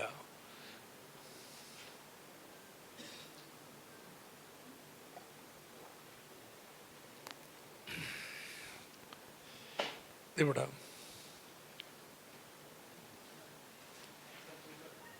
കേൾക്കൂല, ഞാൻ കേൾക്കൂല, അതാണ് പ്രശ്നം. ഹലോ സാർ, ഈ ഹ്യൂമൻ ഡെവലപ്മെൻറ്റ് ഇൻഡെക്സ് കാണിച്ചു. അതിൽ മാധ്യമ സ്വാതന്ത്ര്യത്തിൽ ഇന്ത്യ 150-ാം സ്ഥാനത്താണ്. മാധ്യമ സ്വാതന്ത്ര്യം സൂചികയിൽ 150-ാം സ്ഥാനത്താണ് ഈ ഡെവലപ്മെൻറ്റ് ഇൻഡെക്സിൽ. ഈ ഇന്ത്യൻ്റെ സ്ഥാനങ്ങളാണ് കാണിച്ചത്. അപ്പോൾ അത്തരം സൂചികകളിൽ ചൈന എത്രാം സ്ഥാനത്താണ് മാധ്യമ സ്വാതന്ത്ര്യത്തിൽ? പിന്നെ നമ്മുടെ ഈ റിപ്പബ്ലിക് ഇതിൻ്റെ സദസ്സുമായിട്ടാണല്ലോ സാർ ഇത് ഉദ്ദേശിക്കുന്നത്. അപ്പോൾ ഈ ജനങ്ങളെ റൈറ്റ്, അവരുടെ ഗവൺമെൻറ് ട്രാൻസ്പെറൻസി, ഇതെല്ലാം ക്വസ്റ്റ്യൻ ആയിട്ട് വരില്ലേ? അപ്പോൾ അങ്ങനെ വരുമ്പോൾ ഈ ചൈനയിൽ നടക്കുന്ന ഭരണ സംവിധാനത്തിൽ മാധ്യമങ്ങൾക്ക് സ്വാതന്ത്ര്യമുണ്ടോ? ജനങ്ങളുടെ സ്വാതന്ത്ര്യത്തിൻ്റെ പ്രശ്നം എന്താണ് അവിടെ എന്നുള്ളൊരു ചോദ്യം വരുമ്പോൾ അതിനെങ്ങനെ കൈകാര്യം ചെയ്യുന്നു? ചൈനയിലെ മാധ്യമ സ്വാതന്ത്ര്യത്തിൽ ഏതാണ്ട് ഇന്ത്യയെ പോലെ തന്നെ ഇരിക്കും. ഇന്ത്യയിൽക്കാൻ മെച്ചമല്ല, സ്റ്റേറ്റ് കൺട്രോൾഡാണ് മാധ്യമങ്ങളും കാര്യങ്ങളും. ഇന്ത്യയിലെ മാധ്യമ സ്വാതന്ത്ര്യത്തിൻ്റെ കാര്യം പറഞ്ഞാൽ സ്റ്റേറ്റ് നേരിട്ടല്ല ഓൺ ചെയ്യണേ, സ്വകാര്യ മുതലാളിമാരാണ്. അവരാണെങ്കിലോ ഇന്ന് പൂർണ്ണമായിട്ടും സ്റ്റേറ്റിന് ഊന്നാണ്. നിങ്ങൾ ഡിഫെൻഡ് ചെയ്യാൻ പോണ്ട. ആര് പറഞ്ഞു ചൈന നടക്കുന്ന മുഴുവൻ ഡിഫെൻഡ് ചെയ്യണമെന്ന്? മാധ്യമങ്ങൾക്ക് ആ സ്വാതന്ത്ര്യം വേണം, മനുഷ്യന്മാർക്ക് വർത്താനം പറയാനുള്ള സ്വാതന്ത്ര്യം വേണം എന്ന് കൺസിഡർ ചെയ്തേക്കുന്നു. So that's it. ഈ ചൈന നടക്കണ എല്ലാത്തിനെയും ഡിഫെൻഡ് ചെയ്യാനെന്നുള്ള ബാധ്യതയൊക്കെ ഉണ്ടാകും. നിശ്ചയമായിട്ടും മാധ്യമ സ്വാതന്ത്ര്യം വേണം, പൗര സ്വാതന്ത്ര്യങ്ങൾ വേണം. പക്ഷേ അമേരിക്ക പറയണതനുസരിച്ചിട്ട് അതിനെ ആകെ വിലയിരുത്തി പോരുത്. അവർ ലോകത്തെ ഓരോ രാജ്യത്തെക്കുറിച്ചും എന്തെല്ലാം കഥകളാണ് മാധ്യമങ്ങൾ വെച്ചുണ്ടാക്കുന്നത്. സദ്ദാം ഹുസൈൻ്റെ തന്നെ ഏറ്റവും വലുത്, അല്ലെങ്കിൽ ലിബിയയിലുള്ളത് എത്ര നല്ല ഭരണ സംവിധാനങ്ങളായിരുന്നു, എന്തൊക്കെ പറഞ്ഞിട്ടാണ് അവിടെ കടന്നുകൂടിയത്, എങ്ങനെ ഇതിനെയൊക്കെ ആക്കിയെടുത്തു. അപ്പം അതുകൊണ്ട് നമ്മളിപ്പോൾ ആ ഒരു തർക്കത്തിലേക്ക് പോണ്ട. നമ്മൾ കൺസിഡർ ചെയ്തേക്ക് യെസ് അത് അവിടെയും വേണം, ഇന്ത്യയെ പോലെ തന്നെ അവിടെയും വേണം. നമുക്കെന്താ പ്രശ്നം? കറക്റ്റ്, ഗുഡ് ക്വസ്റ്റ്യൻ കേട്ടാ. വരാം. യെസ്. സഖാവ് പറഞ്ഞു നമ്മൾ സാങ്കേതിക നൈപുണ്യം കുറഞ്ഞ രാജ്യമാണ് എന്ന് മറ്റു കമ്പയർ ചെയ്യുമ്പോൾ. പക്ഷേങ്കിൽ നമ്മൾ കുറച്ച് നാളുകളായിട്ട് നമ്മൾ നോക്കുമ്പം നമ്മുടെ ഇന്ത്യയിൽ IIT, IIIT, എയിംസ് ഒക്കെ കുറേ വന്നിട്ടുണ്ട്. അപ്പോൾ അത് നമ്മുടെ ഉദ്ദേശത്തോട് പൊരുത്തപ്പെടുന്നതാണോന്ന്? യെസ്, ഞാൻ പറയാം. സോ ഇന്ത്യയിൽ എല്ലാ ജനങ്ങളെയും ഉൾക്കൊള്ളിക്കുന്ന സാമാന്യ പൊതുവിദ്യാഭ്യാസം ഇല്ല. ചൈനയിൽ ആദ്യം പോണത് 81-82 സോഷ്യൽ സയൻറ്റിസ്റ്റ് മാസികയുടെ editorial board professor Irfan Habib, Prabhat Patnaik, ഇങ്ങനെ ഞങ്ങളെല്ലാവരും ഉണ്ട്. അവിടെ ഇപ്പോൾ ചെല്ലുമ്പോൾ നമ്മൾ ഭയങ്കര കടുകട്ടി സോഷ്യലിസ്റ്റുകാരായിട്ടാണ് നിൽക്കണേ. കേന്ദ്രീയ പ്ലാനിങ് വിടുന്നത് ശരിയല്ല. തർക്കം നല്ല ചൈനീസ് അക്കാഡമിക് സോഷ്യൽ സയൻസാണ് ഞങ്ങളെ ക്ഷണിച്ചിട്ടുള്ള ആതിഥേയർ. രാത്രി എത്തിയപ്പോൾ അവർ പറഞ്ഞ് നമുക്കിപ്പോൾ കിടക്കാം, നമുക്ക് കാലത്ത് കാണാം. ആ കാലത്ത് 2 വലിയ വാനൊക്കെ ഉണ്ട്. ഞങ്ങൾ ഷാങ്ഹായ് നദി ഒഴുകുന്ന അതിൽ പടിഞ്ഞാറക്കര മുഴുവനും പഴയ കൊളോണിയൽ ഇതാണ്. പുതിയ ഷാങ്ഹായ് ഇപ്പുറത്താണ്. അവിടെ കൊണ്ടുപോയി. അവിടെ 100 ഏക്കർ സ്ഥലത്ത് ആണെന്ന് തോന്നുന്നു ഫ്ലിയ മാർക്കറ്റ്. സകല പാമ്പ്, തത്ത, കുന്ന്, അത് ഇത്, മുട്ട, കോഴി ഇതൊക്കെ കൊണ്ടുവന്ന് ആൾക്കാർ വിൽക്കുന്ന സ്ഥലമാണ്. അപ്പോൾ അവർ ചോദിച്ചു ഇതാണ് ചൈനീസ് എക്കോണമി എന്ന്. എത്ര വലിയ കമ്പ്യൂട്ടർ വേണം, ഇൻഫർമേഷൻ ബേസ് വേണം ഈ മാർക്കറ്റ് ക്ലിയർ ചെയ്യാൻ? ഡിമാൻഡും സപ്ലൈയും കേന്ദ്രീകൃതമായി പ്ലാൻ ചെയ്ത് അത് തുല്യമാക്കണം. അതിന് എത്ര വലിയ കമ്പ്യൂട്ടറുകൾ. നിങ്ങൾ ഉൽപ്പാദന ശക്തികൾ വലിയൊരു ലെവലിലേക്ക് ഉയരുമ്പോഴേ ഉൽപ്പാദനത്തിൻ്റെ സാമൂഹ്യവൽക്കരണം, സോഷ്യലൈസേഷൻ അത്ര ഉയർന്നു വരുമ്പോൾ മാത്രമേ നമുക്ക് ഈ പ്ലാനിങ് ഒക്കെ സാധ്യമാകത്തുള്ളൂ എന്നുള്ള തത്വം പറയണേ. All right. നൗ ഞാൻ കഴിഞ്ഞ ഒരു 5 വർഷം മുമ്പ് അല്ല 6 വർഷം മുമ്പ് ചൈനയിൽ പോയി. അപ്പോൾ ഇത് ഓർമ്മയുണ്ടായതുകൊണ്ട് ഞാൻ അവരോട് പറഞ്ഞു എനിക്ക് ആ ഫ്ലിയ മാർക്കറ്റിലൊന്ന് പോകണം. ആദ്യം അവർക്ക് മനസ്സിലായില്ല ഞാൻ പറയണത്. ഞാൻ പറഞ്ഞു ഇങ്ങനെ ഞങ്ങൾ പോയിരുന്നു. നമുക്ക് നാളെ പോവാം. അപ്പം വീണ്ടും ഷാങ്ഹായ് നദി കടന്ന് അപ്പുറത്തിറങ്ങുമ്പോൾ അതാണ് ഇപ്പോഴത്തെ ഡൗൺ ടൗണിൻ്റെ ഭാഗമാണ്. പുറകിൽ ആധുനിക ഫിൻടെക്കാണ്, വ്യവസായശാലകളുമല്ല, നിരന്നിരിക്കുകയാണ് എല്ലാ കാര്യങ്ങളും. സിംബോളിക്കാണ് ചൈന മാറിയതിൻ്റെ. ആ ഫ്ലിയ മാർക്കറ്റ് പോയി ഇതിലേക്ക് വന്നു. ഇങ്ങനെ അന്ന് ഞങ്ങൾ പോയപ്പോൾ ടൗൺ ആൻഡ് കൺട്രി എൻ്റർപ്രൈസ് ആയിരുന്നു. ഓരോ പഞ്ചായത്തിലും മുനിസിപ്പാലിറ്റിയും അവരവരുടെ ചെറുകിട സ്ഥാപനങ്ങൾ ആരംഭിക്കുന്നു. ചീപ്പ് ലേബർ അത് വെച്ചാണ് കയറ്റുമതി ചെയ്യുന്നത്. അതുകൊണ്ട് ജനകീയാസൂത്രണം നമ്മൾ ആരംഭിച്ചപ്പോൾ ഞങ്ങളുടെ ഹാൻഡ് ബുക്കിൽ ചൈനയുടെ ടൗൺ ആൻഡ് കൺട്രി എൻ്റർപ്രൈസ് പോലെ വേണം പഠിക്കണമെന്നൊക്കെ പറഞ്ഞ് അതാണ്. എവിടെ നമ്മുടെ മഞ്ചേരി മുനിസിപ്പാലിറ്റിക്കാരെങ്കിലും ഉണ്ടോ? നമ്മുടെ town and country enterprise Manjeri ആയിരുന്നു നമ്മൾ മാതൃകയായിട്ട് ഉണ്ടാക്കാൻ ശ്രമിച്ചത്.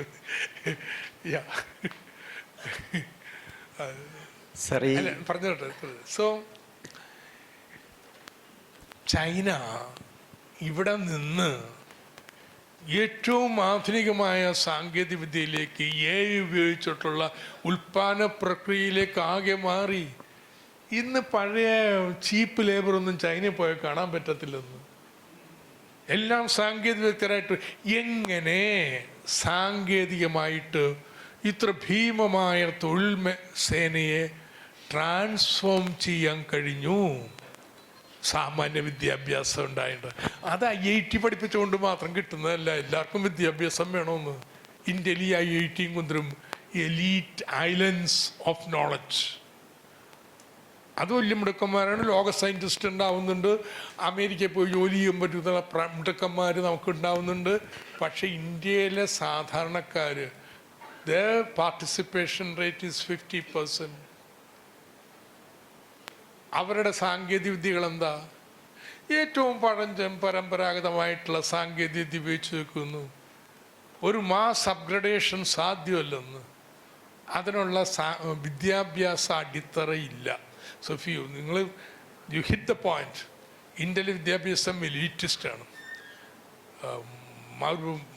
മാസ് എല്ലാവരും ഉൾക്കൊള്ളിക്കുന്നതല്ല.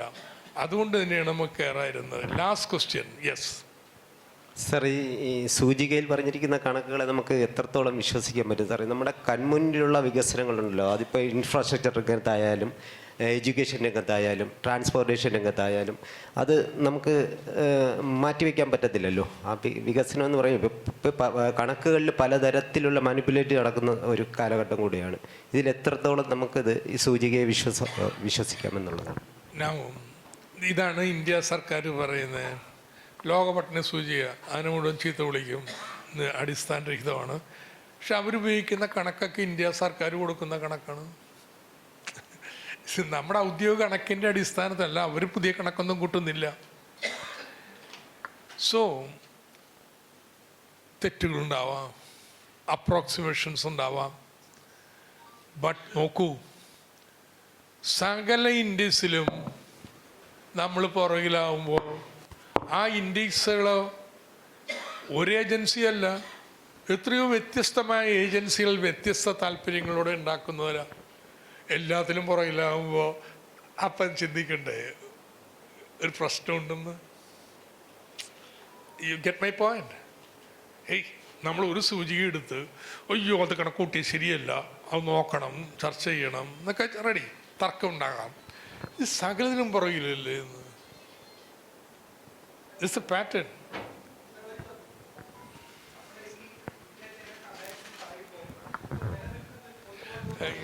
ചങ്ങാതി എനിക്ക് കേട്ടൂടാ രണ്ടാ പറയണോ?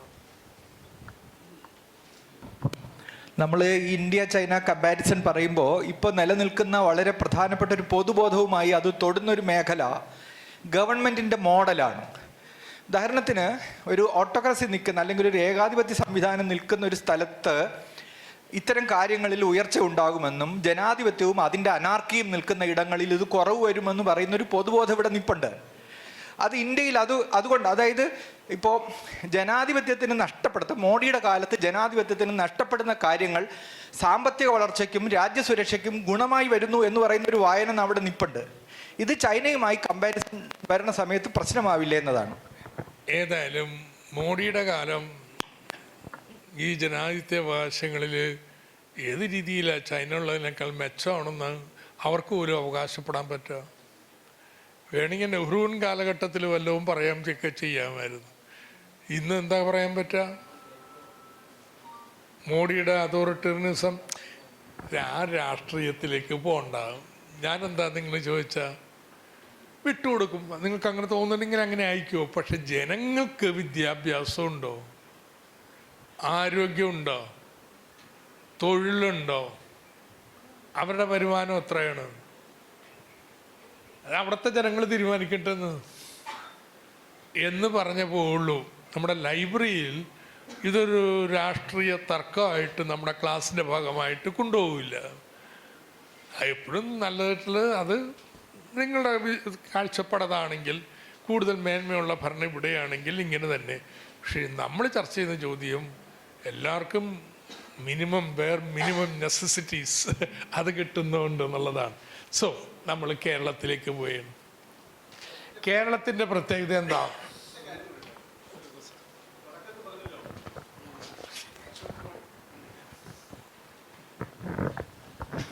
നമ്മൾ ഇഗ്നോർ ചെയ്യണമെന്ന് ഡോക്ടർ ഐസക് പറഞ്ഞൊരു കാര്യം, അതായത് ഈ സാമ്പത്തിക വളർച്ചയെ സംബന്ധിച്ചിട്ടുള്ള ഇന്ത്യയുടെ അവകാശവാദങ്ങൾ പൊള്ളയാണെന്നുള്ള നിലയ്ക്ക് അശോക് മോഡിയും അരവിന്ദ് സുബ്രഹ്മണ്യനൊക്കെ പറഞ്ഞിട്ടുണ്ടല്ലോ.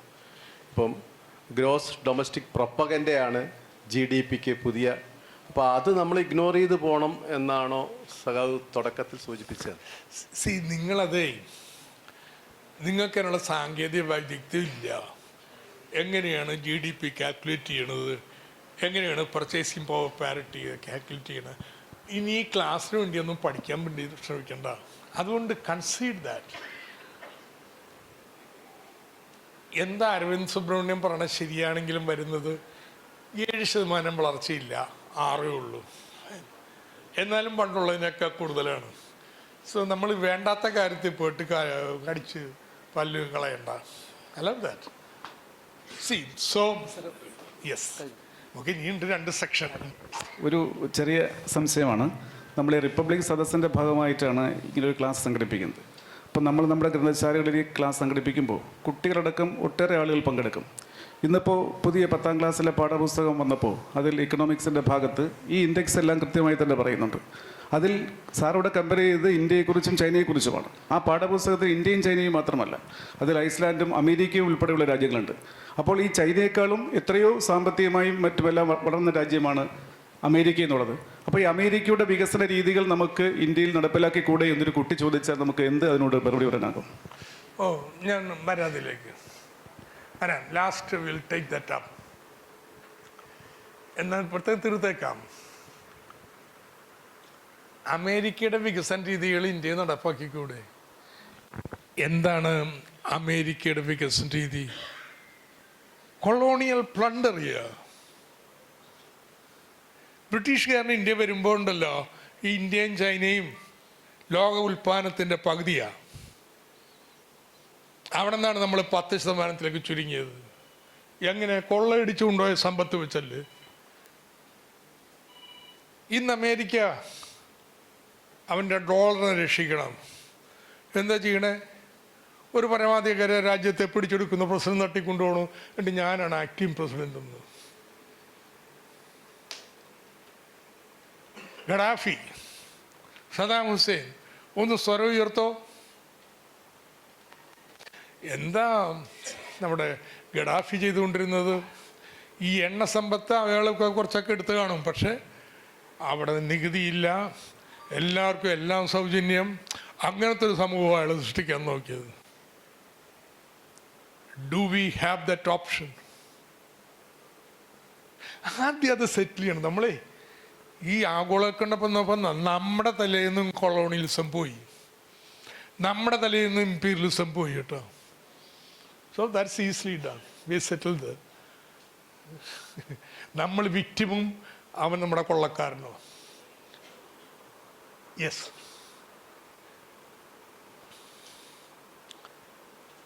ഇത് നമുക്ക് പെട്ടെന്ന് പോകാൻ പറ്റും. സാക്ഷരത, ശിശുമരണ നിരക്ക്, മാതൃമരണ നിരക്ക്, ജീവിതായുസ്, സെക്സ് റേഷ്യോ, സ്ത്രീ പുരുഷ അനുപാതം, ജനന നിരക്ക്, ജനസംഖ്യ പ്രതിശീർഷ വരെയാണ്. നേരത്തെ പോകും. ഇതിലെല്ലാം 1951 തന്നെ ഐക്യ കേരളം ഉണ്ടാകുന്നതിന് മുമ്പ് തന്നെ കേരളം ഇന്ത്യയേക്കാൾ മെച്ചമാണ്. ഓൾറൈറ്റ്, ഇതാണ് ഒരു കാര്യം, ഒരു വസ്തുത. ഇപ്പം കൊണ്ടുവന്ന സാധനമൊന്നും അല്ല കേട്ടോ, ചരിത്രമുണ്ട് ഇതിൻ്റെ പുറകിൽ. 2, ഞാൻ ഇങ്ങനെ കണക്ക് കൊടുത്തിരിക്കുന്ന ലക്ഷ്യമുണ്ട്. അതെന്താന്ന് ചോദിച്ചാലേ, 51 കേരളം മുന്നിലാണ്. പക്ഷെ 2001 അതിനേക്കാൾ മുന്നിലാണ്. 40 - 16 എത്രയാ? 24. 90 - 64 26.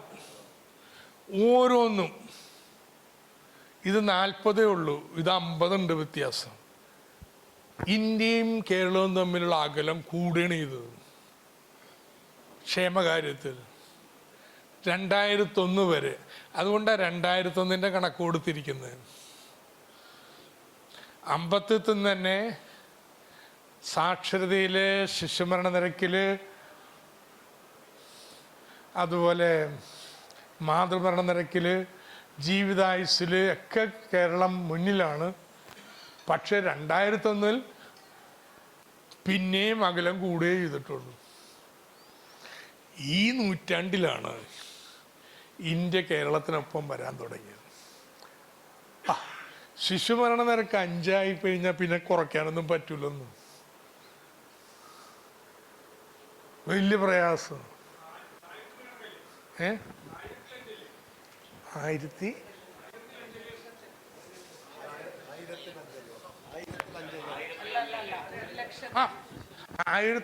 1000 കുഞ്ഞുങ്ങൾ ജനിക്കുമ്പോൾ 5% എന്ന് പറഞ്ഞില്ല, 5 ഞാൻ പറഞ്ഞ്.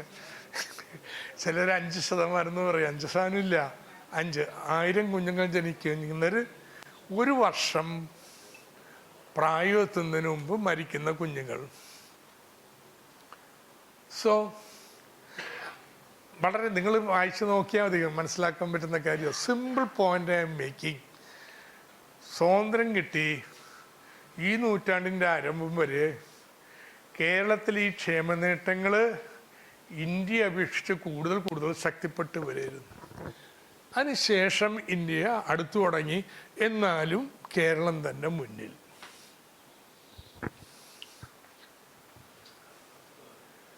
അടുത്ത് ദിസ് ഇസ് SDGI.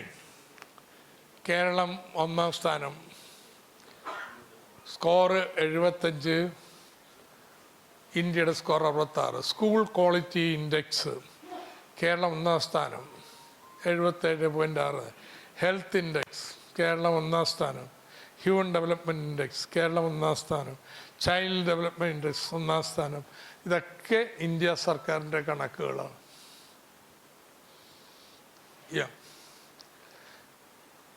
അല്ല, എനിക്ക് മുമ്പുള്ള ഓക്കെ ഫൈൻ. അപ്പോൾ കേരളം ഒരു വ്യത്യസ്ത വികസനാനുഭവം.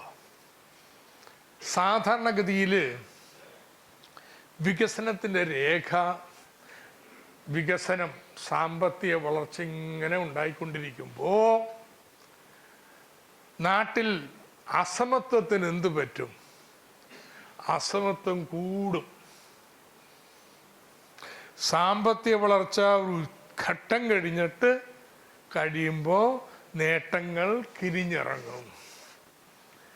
ഈ സൈമൺ കുസിനസ് എന്ന് പറയുന്ന ഒരു പ്രസിദ്ധ പണ്ഡിതൻ്റെ ഒരു രേഖയാണത്. കുസ്നസ് രേഖ എന്നാണ് വിളിക്കണേ. ഇതാണ് മുഖ്യധാര വികസനത്തെക്കുറിച്ചുള്ള സങ്കല്പം. യൂറോപ്പിലൊക്കെ ഈ വളർച്ചയാണ് ഉണ്ടായിട്ടുള്ളത്. നമ്മൾ വളർച്ചയുടെ ഒരു ഘട്ടം വരെ അസമത്വം കൂടും, അനിവാര്യമാണ്. അതിക്ക് മുമ്പ് ഈ അസമത്വമൊക്കെ കുറക്കാൻ നോക്കിയാൽ ഉൽപാദനം വർദ്ധിപ്പിക്കാനുള്ള ത്വര നഷ്ടപ്പെടും. അപ്പം അതുകൊണ്ട് പാടില്ലെന്ന് പോലും അവർ വാദിക്കും. കേരളം ഇതിന് വ്യത്യസ്തമാണ്. നമ്മൾ ഈ ഘട്ടത്തിൽ തന്നെ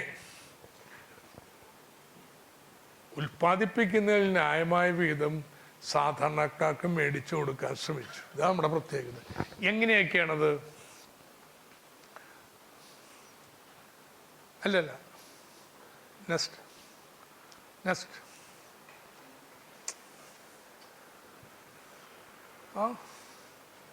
അതൊക്കെ പോയി. 3 മാർഗങ്ങൾ. ഓക്കെ, എങ്ങനെയാണ് ഇത് ചെയ്തത്?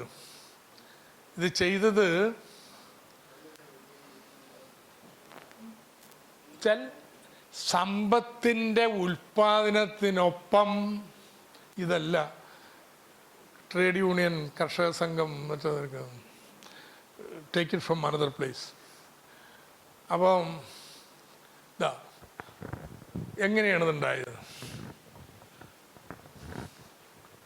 പുനർവിതരണ വികസന തന്ത്രത്തിൻ്റെ വിജയം. ഉൽപാദനം എന്തിനു വേണ്ടിയാ? ഉപഭോഗത്തിന് വേണ്ടിയാണ്. ഉപഭോഗത്തിന് എത്ര കിട്ടുമെന്ന് നിങ്ങൾ എങ്ങനെ തീരുമാനിക്കും? എത്ര സമ്പത്ത് നിങ്ങൾക്ക് ഉണ്ട്? പുനർവിതരണത്തെ ആശ്രയിച്ചിരിക്കും. കേരളത്തിലെ ഉയർന്ന ക്ഷേമം 3 പുനർവിതരണത്തിൻ്റെ ഫലമാണ്. ഉയർന്ന കൂലി, ഭൂപരിഷ്കരണം, വിദ്യാഭ്യാസ, ആരോഗ്യ മേഖലയിലെ പൊതു ഇടപെടൽ. നൗ നമുക്ക് കൂലിയുടെ പ്രശ്നം വളരെ എളുപ്പം. അല്ലെ ഭൂപരിഷ്കരണം. എന്താ ഭൂപരിഷ്കരണം? സമ്പത്തിൻ്റെ പുനരുദ്ധരണമാണ്. ഇത് ചെറിയ മാറ്റമല്ലട്ടോ കേരളത്തിലുണ്ടായത്. കേരളത്തിലെ 60% ഭൂമി, അതേതാണ്ട് ഒരു 7-8% ജനങ്ങളുടെ കയ്യിലിരുന്നത് ഒരു 70% ജനങ്ങൾക്കിടയിൽ വിതരണം ചെയ്യപ്പെട്ടു.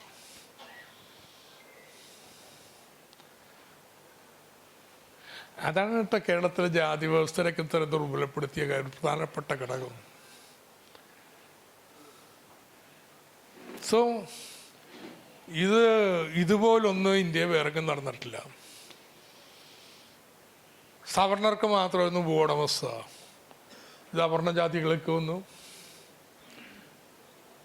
അപ്പോൾ ദിസ് ഈസ് വെരി ഇമ്പോർട്ടൻറ്റ്.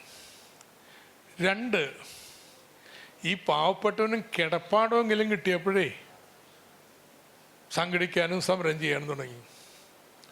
പണ്ട് സംഘടിച്ച് സമരം ചെയ്താൽ കുടിയൊഴിപ്പിക്കപ്പെടും, ഇനി പറ്റില്ല. അതോടെയാണ് കർഷകത്തൊഴിലാളി പ്രസ്ഥാനം ഒരു കാട്ടുതീ പോലെ കേരളം മുഴുവൻ പടർന്നത്. കൂലി ഉയർന്നു. കൂലി ഉയർത്താൻ ഭൂപരിഷ്കരണ നിയമം ഉണ്ടാക്കിയ പോലെ സർക്കാർ മിനിമം കൂലി നിയമങ്ങൾ ഉണ്ടാക്കി, ക്ഷേമനിധികളുണ്ടാക്കി, പോലീസ് നയങ്ങളിൽ മാറ്റം വരുത്തി. അതിൻ്റെയൊക്കെ ഫലമായിട്ട് ഇന്ത്യയിലെ ശരാശരി കൂലിയുടെ ഇരട്ടിയാണ് കേരളത്തിലെ കൂലി. അതെന്താ? ആ കൂലി വരുമാനമുള്ളവനിൽ നിന്ന് വരുമാനമില്ലാത്തവനിലേക്കുള്ള പുനർവിതരണമാണ്. മൂന്നാമത്തത്, സർക്കാർ നികുതി പിരിച്ച് പണം സമാഹരിക്കുന്നു. ബാക്കി സംസ്ഥാനങ്ങളിലൊക്കെ ഈ പണം മറ്റ് പല സമ്പന്നർക്ക് വേണ്ടിയുള്ള കാര്യങ്ങളൊക്കെ ചെയ്യാൻ വേണ്ടി ഉപയോഗിച്ചപ്പോൾ കേരളത്തിലത് എല്ലാവർക്കും വേണ്ടുന്ന വിദ്യാഭ്യാസത്തിനും ആരോഗ്യത്തിനും ഒക്കെ വേണ്ടി ഉപയോഗിച്ചു.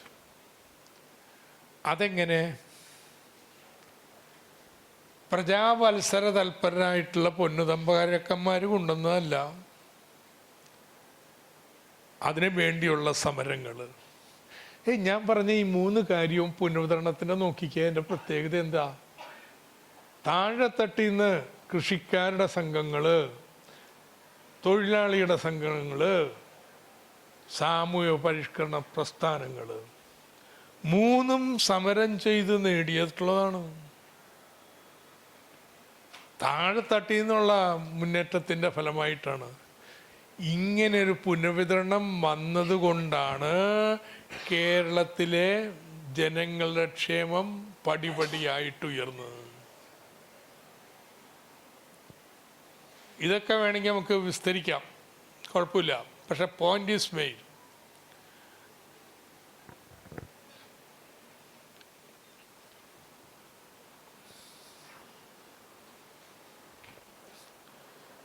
അപ്പോൾ ഞാനിത് കൂടുതൽ ചിലരിക്കുന്നത് തിരിച്ചു പോകണം.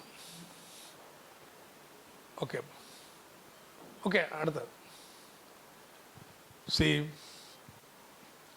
ക്ഷേമമുണ്ട്. പക്ഷെ പലരും പറയാറുണ്ടായിരുന്നു ക്ഷേമമുണ്ട്, പക്ഷെ കേരളത്തിൽ സാമ്പത്തിക വളർച്ചയില്ല. അത് മാറി. സ്വാതന്ത്ര്യം കിട്ടിയതിൻ്റെ ആദ്യത്തെ 3 ദശകങ്ങളിൽ കേരളത്തിലെ സാമ്പത്തിക വളർച്ച വളരെ മോശമായിരുന്നു. 2.9, 3% പോലും ഇല്ല. ഇന്ത്യയിൽ 3.6. അത് കഴിഞ്ഞ കാലത്തോ 6.71.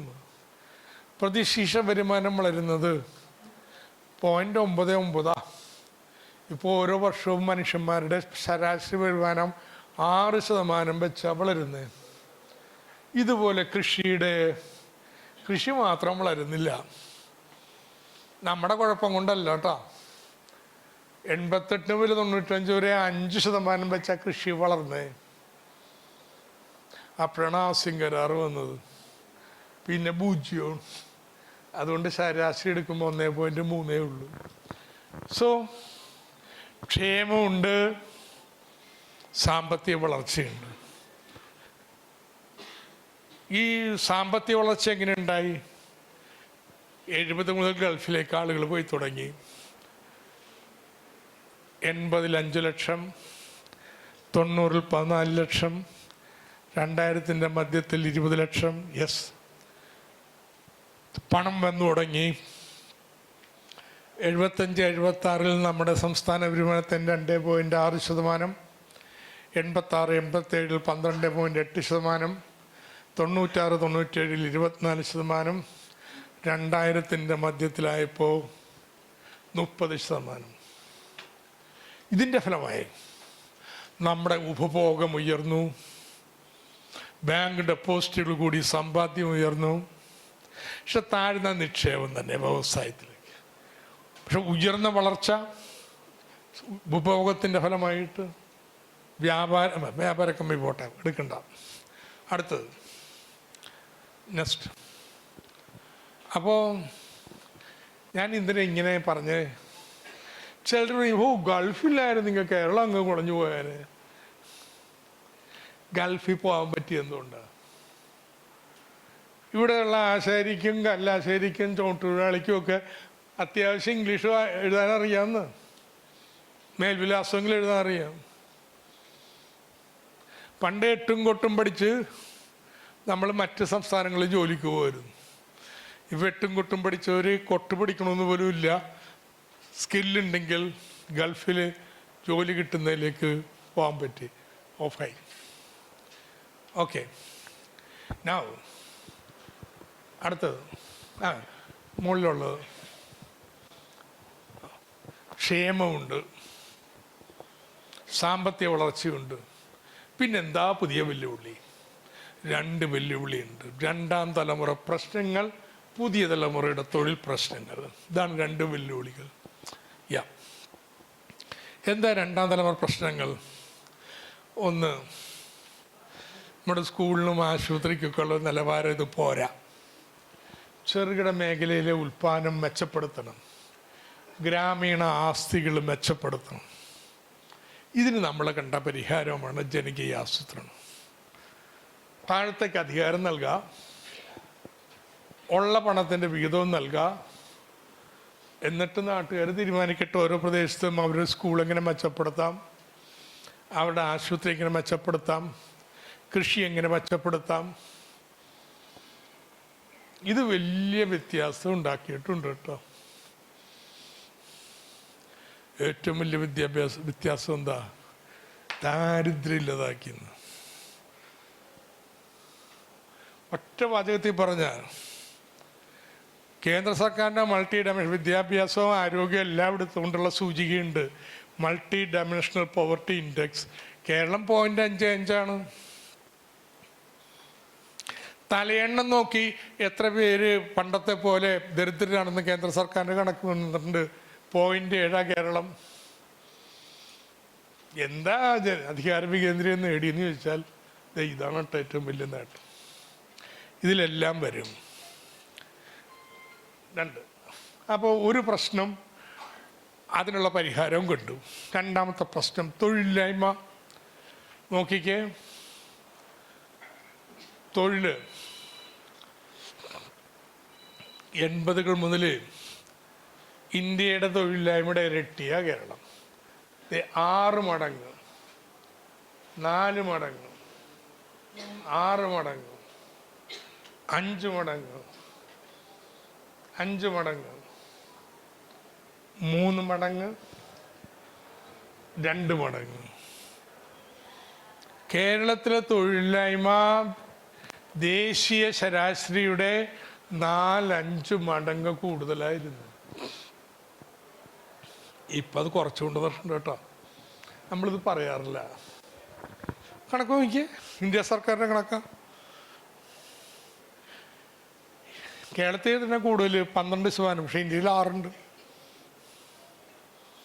കേരളത്തിൽ 16 ഇന്ത്യയിൽ 6. 3 മടങ്ങ് 2 മടങ്ങ്. പക്ഷെ തൊഴിലില്ലായ്മ പ്രശ്നമാണ്. എന്താ തൊഴിലില്ലായ്മയുടെ പ്രശ്നം? എന്തെങ്കിലും തൊഴിൽ കൊടുത്താൽ പറ്റൂല. അഭ്യസ്ത വിദ്യരുടെ യോഗ്യതയ്ക്കനുസരിച്ചുള്ള തൊഴിൽ കൊടുക്കണം. അവ കേരളത്തിൽ ഉണ്ടാവണില്ല.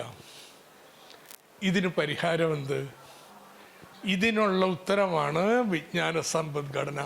കേരളത്തിൻ്റെ വികസന പരിവർത്തനത്തിൽ അടുത്ത ഘട്ടം. യെസ്, എന്താ വിജ്ഞാന സമ്പദ്ഘടന? നിലവിലുള്ള കൃഷിയിലും ചെറുകിട വ്യവസായങ്ങളിലുമെല്ലാം ഏറ്റവും ആധുനികമായ സാങ്കേതിക വിദ്യകൾ കൊണ്ടുവരണം, അവയെ നവീകരിക്കണം. പലതരം വ്യവസായമുണ്ട്. നോളജ് ഇൻറ്റൻസീവ് വ്യവസായങ്ങൾ, വിജ്ഞാന സാന്ദ്രമായ വ്യവസായങ്ങളിൽ നിക്ഷേപം.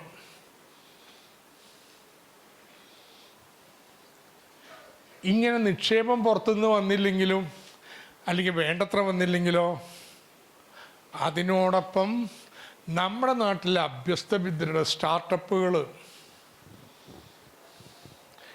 ഇവയിൽ നിന്ന് നല്ല വരുമാനമുള്ള പുതിയ തൊഴിലുകൾ ഉയർന്നു വരും. ഇന്നിപ്പോൾ തൊഴിലില്ലാത്തവരുടെ പ്രശ്നം 30-40 ലക്ഷം അതിഥി തൊഴിലാളികളാണ് കേരളത്തിൽ ജോലിയുള്ളത്. അവിടെയാണ് ദേശീയ ശരാശരിയുടെ 3 മടങ്ങ്. പക്ഷെ ആ തൊഴിൽ പോരാ. അഭ്യസ്ത വിദ്യരുടെ പ്രതീക്ഷകൾക്കനുസരിച്ചുള്ള തൊഴിലവസരങ്ങൾ നമ്മൾ സൃഷ്ടിക്കേണ്ടതുണ്ട്. അതിനുള്ള മാർഗം ഈ പറയുന്നതാണ്. അപ്പോൾ എന്താ വിജ്ഞാന സമ്പദ്ഘടന എന്ന് വെച്ചാൽ? സാമ്പത്തിക അടിത്തറയുടെ നവീകരണമാണ്. പക്ഷെ നമ്മൾ ലൈബ്രറി പ്രസ്ഥാനമൊക്കെ ആകുമ്പോൾ നമ്മൾ ഊന്നാൻ പോകുന്ന വിജ്ഞാന സമൂഹമാണ്. വെച്ചാൽ വിജ്ഞാന സമ്പദ്ഘടന പ്ലസ് സമത്വം, എഗാലിറ്റേറിയനിസം, ശാസ്ത്രബോധം, മതനിരപേക്ഷത, പുരോഗമന ചിന്ത, ഇതടങ്ങുന്നതാണ് വിജ്ഞാന സമൂഹം. മേൽപ്പറഞ്ഞ വ്യവസായങ്ങളൊക്കെ ഉണ്ടായാൽ പോരാ, അതോടൊപ്പം സമത്വം വേണം, ശാസ്ത്രബോധം വേണം, മതനിരപേക്ഷത വേണം. യുനെസ്കോ പറയുന്നത് വിജ്ഞാന സമൂഹത്തെക്കുറിച്ചാണ്. വിജ്ഞാന സമൂഹമാണ് ആത്യന്തിക ലക്ഷ്യം. ഒന്നും വേണ്ട. അടുത്തത് എന്താണ് വിജ്ഞാന? പക്ഷേ അതിൻ്റെ അടിത്തറ എന്താ? ഈ സാങ്കേതിക നവീകരണം. അതുണ്ടായേ പറ്റൂ. അതുകൊണ്ട് ഞാൻ സംസാരിക്കുമ്പോഴും വിജ്ഞാന സമ്പദ്ഘടന എന്ന് പറയും. കാരണം അവിടെയാണ് ഏറ്റവും ആദ്യം മാറ്റം വരേണ്ടത്. അപ്പോൾ ഇതിനുള്ള തടസ്സങ്ങൾ എന്താ? 1, പശ്ചാത്തല സൗകര്യങ്ങളില്ല. 2, ഉന്നത വിദ്യാഭ്യാസ മേഖല പിന്നോക്കമാണ്. 3, സ്കില്ലില്ല.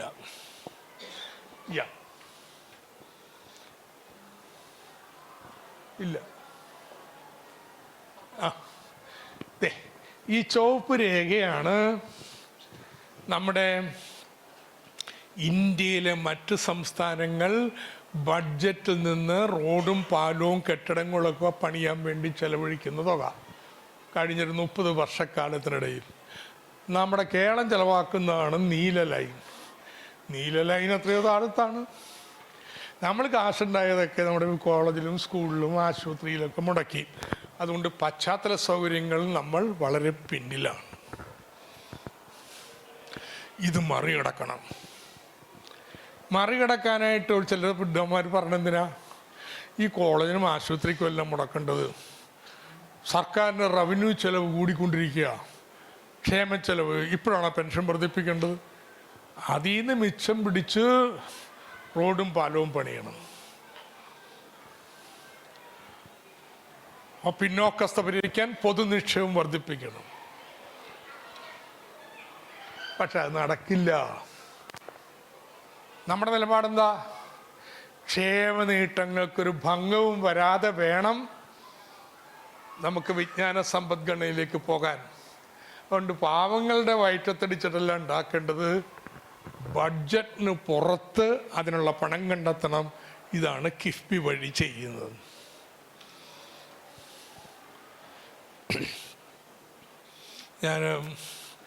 നമ്മൾ പുറത്തുനിന്ന് കണ്ടെത്തുന്നു. എന്താ കിഫ്ബി ചെയ്യണേ? സർക്കാർ പറയണ എല്ലാ വർഷവും ഒരു ഗ്രാൻഡ് കിഫ്ബിക്ക് തരും. കൃത്യം പഞ്ചായത്തിന് ഗ്രാൻഡ് കിട്ടണ പോലെ. അതിൽ കൂടുതലൊരു പൈസയും കൊടുക്കണ്ട. പഞ്ചായത്തിന് സർക്കാർ എല്ലാ വർഷവും പണം കൊടുക്കുന്നുണ്ട്. സർക്കാർ പൊളിഞ്ഞു പോകുന്നുണ്ടോ? കടക്കണി പോകുന്നുണ്ടോ? സർക്കാർ ആകെ ചെയ്യുന്നത് പഞ്ചായത്തിന് കൊടുക്കണ പോലെ ഒരു തുക എല്ലാ വർഷവും കൊടുക്കും. കിഫ്ബി എന്ത് ചെയ്യും? പഞ്ചായത്തെ ഇപ്പം ലൈഫ് മിഷന് വേണ്ടി വായ്പ എടുക്കണ പോലെ ഞങ്ങൾക്ക് ഭാവിയിൽ കിട്ടുമ്പോൾ തരാമെന്ന് പറഞ്ഞ് വായ്പ എടുക്കണം. അതുപോലെ കിഫ്ബി വായ്പ എടുക്കും. അങ്ങനെ കൈ നീട്ടിയാൽ കിട്ടുമോ? 1,00,000 കോടിയാണ് കിട്ടിയിട്ടുള്ളത്. ഇത് അവിശ്വസനീയമായി തോന്നുന്നു. ഇതാ നമ്മൾ ചെയ്യണത്. ഇതിൻ്റെ ഫലമായിട്ട് വല്ല കടക്കണിയുണ്ടോ? ഒരു കണിയില്ല. എല്ലാ വർഷവും കൊടുക്കുമെന്ന് പറഞ്ഞ പണം കൊടുത്തേച്ചാൽ മതി. അപ്പം കിഫ്ബി വായ്പ എടുക്കുമ്പോൾ എപ്പോഴും നോക്കും, ഒരു പ്രൊജക്റ്റ് എടുക്കണം, ആ പ്രൊജക്റ്റിൻ്റെ ബില്ല് കൊടുക്കണമല്ലോ. ആ ബില്ല് കൊടുക്കേണ്ട സമയമാകുമ്പോൾ അതിനുള്ള പണം ഉണ്ടാവുമോ? ഇല്ലെങ്കിൽ എടുക്കില്ല. അത്രേ ഉള്ളൂ. അതാണ് നിയമം. സോ നമ്മുടെ കൺമുമ്പിൽ കേരളം മാറിക്കൊണ്ടിരിക്കുകയാണ്. എന്ത് വിസ്മയകരമായ മാറ്റമാണ് ഉണ്ടായിക്കൊണ്ടിരിക്കുന്നത്. രണ്ടാമത്തെ തടസ്സം ഉന്നത വിദ്യാഭ്യാസം പോരാ. പുതിയ വളർച്ചയുടെ രണ്ടാം ഘട്ടത്തിൽ എന്താണോ ഒന്നാം ഘട്ടത്തിൽ സ്കൂൾ വിദ്യാഭ്യാസം വഹിച്ച പങ്ക്, ആ ഒരു പങ്ക് ഉന്നത വിദ്യാഭ്യാസത്തിനുണ്ട്. അപ്പം നമ്മൾ ഉന്നത വിദ്യാഭ്യാസം മാറ്റത്തോടെ കുറിച്ച് 4 വർഷ ബിരുദമാക്കി, പശ്ചാത്തല സൗകര്യങ്ങൾ കോളേജുകളിലൊക്കെ പണിത് വരുന്നു, സിലബസും കരിക്കുലും എല്ലാം മാറ്റുന്നു, ഇന്നൊവേഷനെ പ്രോത്സാഹിപ്പിക്കുന്നു. യെസ്. മൂന്നാമത്തേത് നൈപുണിയില്ല. ഈ ആദ്യം പറഞ്ഞ 2 ജനകീയമായിട്ടൊന്നും ചെയ്യാനില്ല കേട്ടോ. കിഫ്ബി അവിടെ കോൺട്രാക്ടർമാർ അവരെ കൂടി ചെയ്യേണ്ടതാണ്. ഉന്നത വിദ്യാഭ്യാസം നടക്കുന്ന സിൻഡിക്കേറ്റും കാര്യങ്ങളെല്ലാം കൂടി ഇതേവരും കൂടി ചെയ്യേണ്ടതാണ്. നൈപുണി അങ്ങനെയല്ല, ജനങ്ങളെ മുഴുവൻ പഠിപ്പിക്കാനുള്ളതാണ്. അതിനൊരു ജനകീയ പ്രസ്ഥാനം ആണ് വിജ്ഞാന കേരള പ്രസ്ഥാനം എന്ന് പറയുന്നത്. എല്ലാവരെയും സ്കിൽ പഠിപ്പിക്കുക, അതുവഴി ജോലിയിലെത്തിക്കുക. അപ്പം ഇത് വിജ്ഞാന സമ്പദ്ഘടനക്കുള്ള 3 നടപടികളും നമ്മൾ സ്വീകരിച്ചിട്ടുണ്ട്. യെസ്.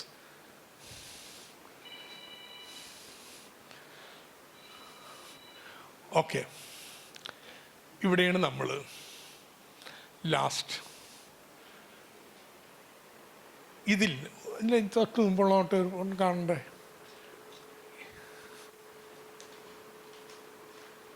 ഓ ശരി, വിട്ടുപോയി. ഇന്ത്യയിൽ ഈ മാറ്റം വരുന്നുണ്ട്. കേരളം മാത്രമല്ല,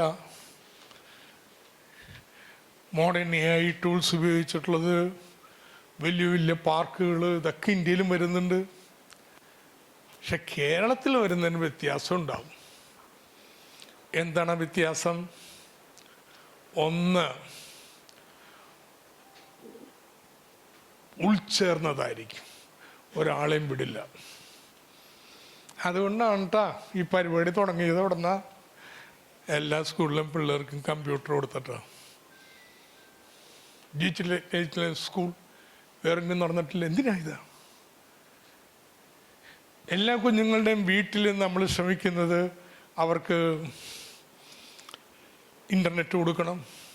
ഇൻ്റർനെറ്റ് ആസ് എ റൈറ്റ്. കുട്ടികളുടെ സർഗവാസന പ്രോത്സാഹിപ്പിക്കാനായിട്ട് ലിറ്റിൽ കൈറ്റ്സ്. നമ്മൾ മുഴുവൻ പേരെ ഉൾക്കൊള്ളിച്ചേ കൊണ്ടുപോകത്തുള്ളൂ. ഇതാണ് നമ്മുടെ ഒരു വ്യത്യാസം. 2, ഇന്ത്യ വിജ്ഞാന സമ്പന്നമെന്ന് പറഞ്ഞാലും നമ്മൾ വിജ്ഞാന സമൂഹമാണ്. സമത്വബോധം, പുരോഗമന ചിന്ത, മതനിരപേക്ഷത, ഇതെല്ലാം നമ്മൾ മുന്നോട്ട് കൊണ്ടുപോകാനാണ്.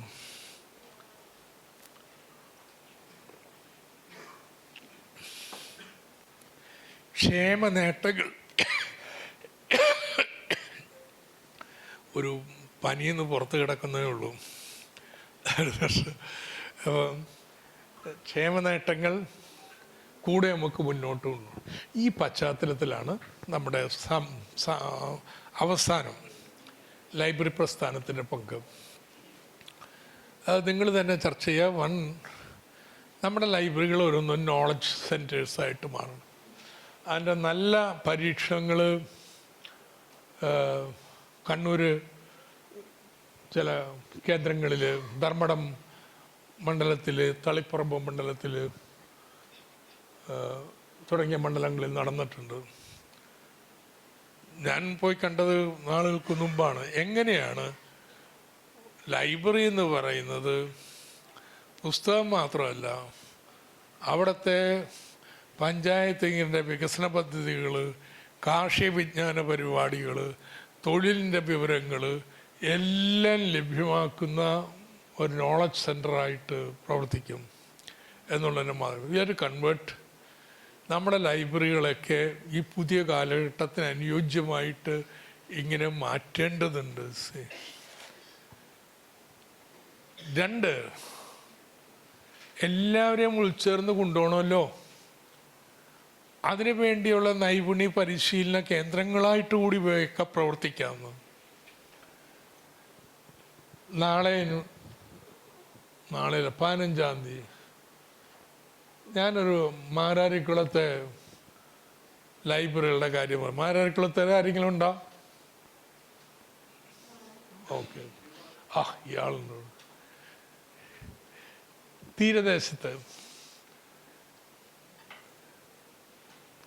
നമ്മുടെ മത്സ്യത്തൊഴിലാളികൾക്ക് വേണ്ടി പ്രതിഭാതീരം 12 ലൈബ്രറിയാണ്. എല്ലായിടത്തും ഹാളുണ്ട്, സ്പെഷ്യൽ ഹാള് പണിത് CSF ഫണ്ട് ഉപയോഗിച്ച്, കമ്പ്യൂട്ടറുണ്ട്. 7ാം ക്ലാസ്സിൽ കുട്ടികൾ ചേർന്നാൽ 10ാം ക്ലാസ് വരെ അവർക്ക് വൈകുന്നേരം വന്നിരുന്ന് പഠിക്കുമ്പോൾ സംശയങ്ങൾ തീർത്തു കൊടുക്കാൻ ഒരാളും ഉണ്ടാവും. ഇവരെ ഈ ലൈബ്രറികൾ ടൂറിന് കാര്യങ്ങൾക്കെല്ലാം കൊണ്ടുപോകും. അലിസ്റ്റ് വൈസ് ചെയ്യുക. ഞാൻ അവിടെ നിന്ന് പോരുമ്പോൾ ഇത് തുടങ്ങാൻ കാരണം ഒരു 3-4 ഓൾ എ പ്ലസിൽ കൂടുതൽ തീരദേശത്ത് ഉണ്ടാവാറില്ല. ഓൾ എ പ്ലസ് കിട്ടുന്ന മുഴുവൻ കുട്ടികളുടെ വീട്ടിൽ ഞാൻ പോകാറുണ്ട്. കുറച്ച് കഴിഞ്ഞപ്പോഴാണ് എനിക്ക് മനസ്സിലായി ഇത് തീരദേശത്ത് വീട്ടിൽ പോകേണ്ടി വരാറില്ലല്ലോ. അങ്ങനെയാണ് ഈ പരിപാടി തുടങ്ങിയത്. 23 ഓൾ എ പ്ലസ് ഉണ്ടായിരുന്നു. 7ാം ക്ലാസ്സിൽ ചേർന്ന ടീം 10ലെത്തിയപ്പോൾ. ഇതിലെ മെൻറ്റേഴ്സായിട്ട് പ്രവർത്തിക്കുന്ന പെൺകുട്ടികൾ കോളേജിലൊക്കെ പഠിച്ച് പാസ്സായിട്ടൊക്കെ വെറുതെ പ്രത്യേകിച്ച് ജോലിയൊന്നും അവിടെ കിട്ടാനൊന്നും പോണില്ല. അവരുടെ മെൻറ്റേഴ്സ് എന്നാൽ അവർക്ക് ജോലി നൽകാം എന്ന് തീരുമാനിച്ച് അവർ ലൈബ്രറി എന്ന് പറഞ്ഞൊരു ലൈബ്രറി ഉണ്ട്. അതിൻ്റെ ആർട്ടിക്കൽ 10 കമ്പ്യൂട്ടർ വെച്ച് പരിശീലനം. 35,000 രൂപയാണ് ഫീസ്. പക്ഷേ ജോലി കിട്ടുമ്പോൾ തന്നാൽ മതി. ഇനി ജോലി കിട്ടിയാലും അടുത്ത ബാച്ചിനെ പഠിപ്പിക്കാൻ കൂടിയാൽ പൈസ തരണ്ട. ഇതാണ് നിബന്ധന. ഞങ്ങൾ 123 പേർക്ക് എന്തെങ്കിലും ജോലിയല്ല, ഇവിടെ ചേർത്തലയിലെയും അവിടുത്തെ കൊച്ചിയിലെയും ഇൻഫോം പാർക്ക് ജോലി മേടിച്ചു കൊടുക്കുന്നു. സ്കിൽ 3 സംരംഭങ്ങൾ ആരംഭിച്ചിട്ടുണ്ട് അവിടെ. ഇപ്പം 5000 സ്ക്വയർ ഫീറ്റിൻ്റെ ഒരു കെട്ടിടമൊക്കെ പണിതിരിക്കുക. ജോയ് സെബാസ്റ്റ്യൻ എന്ന് പറഞ്ഞ ഒരു കക്ഷിയുണ്ട്. മത്സ്യത്തൊഴിലാളി കുടുംബത്തിൽ ജനിച്ചു വന്നതാണ്. ആദ്യത്തെ തലമുറ കോളേജിൽ പഠിക്കുന്നത്. ഇന്ത്യ സർക്കാരിൻ്റെ BC കോൺഫറൻസ് ഇന്നോവേഷൻ ചലഞ്ച് വിന്നറാണ്. സോ ഹി ഹാസ് ബിൽറ്റ് എന്തിനാ ഫസ്റ്റ് ചോയ്സ് മത്സ്യത്തൊഴിലാളിയൊക്കെ. അല്ലാത്തവർക്ക് സംരംഭം ആരംഭിക്കാം. ആരംഭിച്ചു കഴിഞ്ഞാൽ നമ്മൾ ഓർഡർ പിടിച്ചു കൊടുക്കാൻ നോക്കും, അവിടെ ഇരുന്ന് ജോലി ചെയ്യാം. The entire thing revolves around the libraries there. Our library. പിന്നെ പുറമെ now the library, ഞാനിവിടെ അഭിവൃദ്ധി ഹാപ്പിനെസ് ഇൻഡെക്സ് കാണിച്ചല്ലോ. ഞാൻ 15-ാം തീയതി അവിടെ പോണത് ഹാപ്പിനെസ് ഇൻഡെക്സ് ഒരു പഞ്ചായത്തിൻ്റെ 10 വാർഡ് എടുത്ത് ഉണ്ടാക്കാൻ പോയാണ്. എന്താ ഹാപ്പിനെസ്? നിങ്ങൾക്ക് എന്താ സന്തോഷം തരുന്നത്? ഏറ്റവും കൂടുതൽ സന്തോഷം വരുമാനം വേണം, ജോലി വേണം. ശരി, നമ്മൾ ഇൻഡെക്സിൻ്റെ ഒരു ഘടകമായിട്ട് എടുക്കുന്നു. നിങ്ങൾക്ക് ഒരു വീട്ടിൽ, എല്ലാ വീട്ടിലും നല്ലൊരു വരുമാനമുള്ള, നല്ല വരുമാനം, വി ക്യാൻ ഡിഫൈൻസ് വട്ട് ഒരാളെങ്കിലും ഉണ്ടാവണം, ഇല്ലെങ്കിൽ ഉണ്ടാക്കി കൊടുക്കും. അങ്ങനെ എല്ലാവർക്കും ആകുമ്പോഴേ ആ ഇൻഡെക്സിൽ 100% മാർക്ക് വരുള്ളൂ. അപ്പോൾ എല്ലാ വർഷവും നോക്കാം, ഈ വീട്ടിൽ കൊടുത്തോ ആ വീട്ടിൽ കൊടുത്തോ, എത്ര വീട്ടിൽ കിട്ടി, അതനുസരിച്ചൊന്ന് കൂടും. കുട്ടികൾ നന്നായിട്ട് പഠിക്കണം. ശരി, അതിന് നമുക്ക് ഇൻഡെക്സ് ഉണ്ടാക്കാമല്ലോ. കുട്ടികൾ പഠിത്തത്തെക്കുറിച്ച് സ്ത്രീകൾക്കെതിരെ അതിക്രമം പാടില്ല. ശരി, അതിന് ഇൻഡെക്സ് ഉണ്ടാക്കാം. ഇങ്ങനെ മനുഷ്യന്മാരെ സന്തോഷത്തിന് എന്തൊക്കെ വേണമെന്ന് ചോദിച്ചിട്ട് now this is being done by the libraries.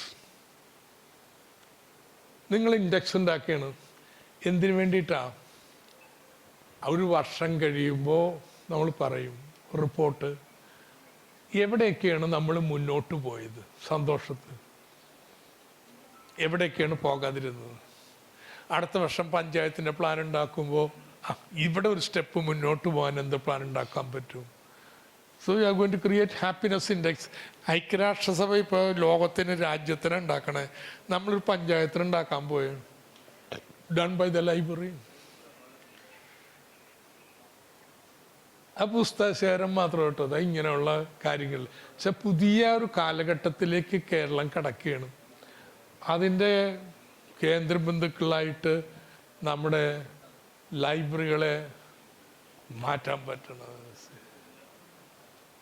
So എല്ലാവരും കേരളത്തിൻ്റെ വികസനത്തിൻ്റെ 1ാം ഘട്ടത്തെക്കുറിച്ച് ചർച്ച ചെയ്യുമ്പോൾ ഒരു മെയിൻ തീം വരുന്നത് വൈബ്രൻറ്റ് സിവിൽ സൊസൈറ്റി കേരളത്തിലുണ്ട്. താഴ്ത്തട്ടില്ലേ? വൈബ്രൻറ്റ് സിവിൽ സൊസൈറ്റിയുടെ കാര്യം പറയുമ്പോൾ ആദ്യം എടുത്ത് പറയുന്നത് കേരളത്തിലെ ലൈബ്രറികളുടെ എണ്ണമാണ്. അത് ഞെട്ടിപ്പിക്കുന്നതാണ് എണ്ണം. ആർക്കും വിശ്വസിക്കാൻ പറ്റില്ല ഇത്രയും ലൈബ്രറികളുണ്ടോ എന്നുള്ളത്. നൗ കേരളത്തിൻ്റെ വികസന പുതിയ ഘട്ടത്തിലേക്ക് കിടക്കുകയാണ്. അപ്പോൾ നിങ്ങളുടെ ഈ ക്ലാസ് അതിലേക്കൊരു ചിന്ത, ഇങ്ങനെ ഈ പുതിയ ഘട്ടത്തിൽ ലൈബ്രറിയുടെ പ്രവർത്തനത്തെ നമ്മൾ നിർവചിക്കുന്ന ഒന്നായിട്ട് മാറ്റണം. Thank you very much. ഇതിൽ മലയാളത്തിൽ എഴുതിയിട്ടില്ല, നാലാമത്തെ വാല്യൂ എഴുതിയില്ലെന്ന് പറഞ്ഞല്ലോ, പക്ഷെ ഇംഗ്ലീഷിലുണ്ട്. Kerala another possible world. ചിന്ത കിട്ടും. Kerala another possible world. Keralam സാധ്യമായ മറ്റൊരു ലോകം.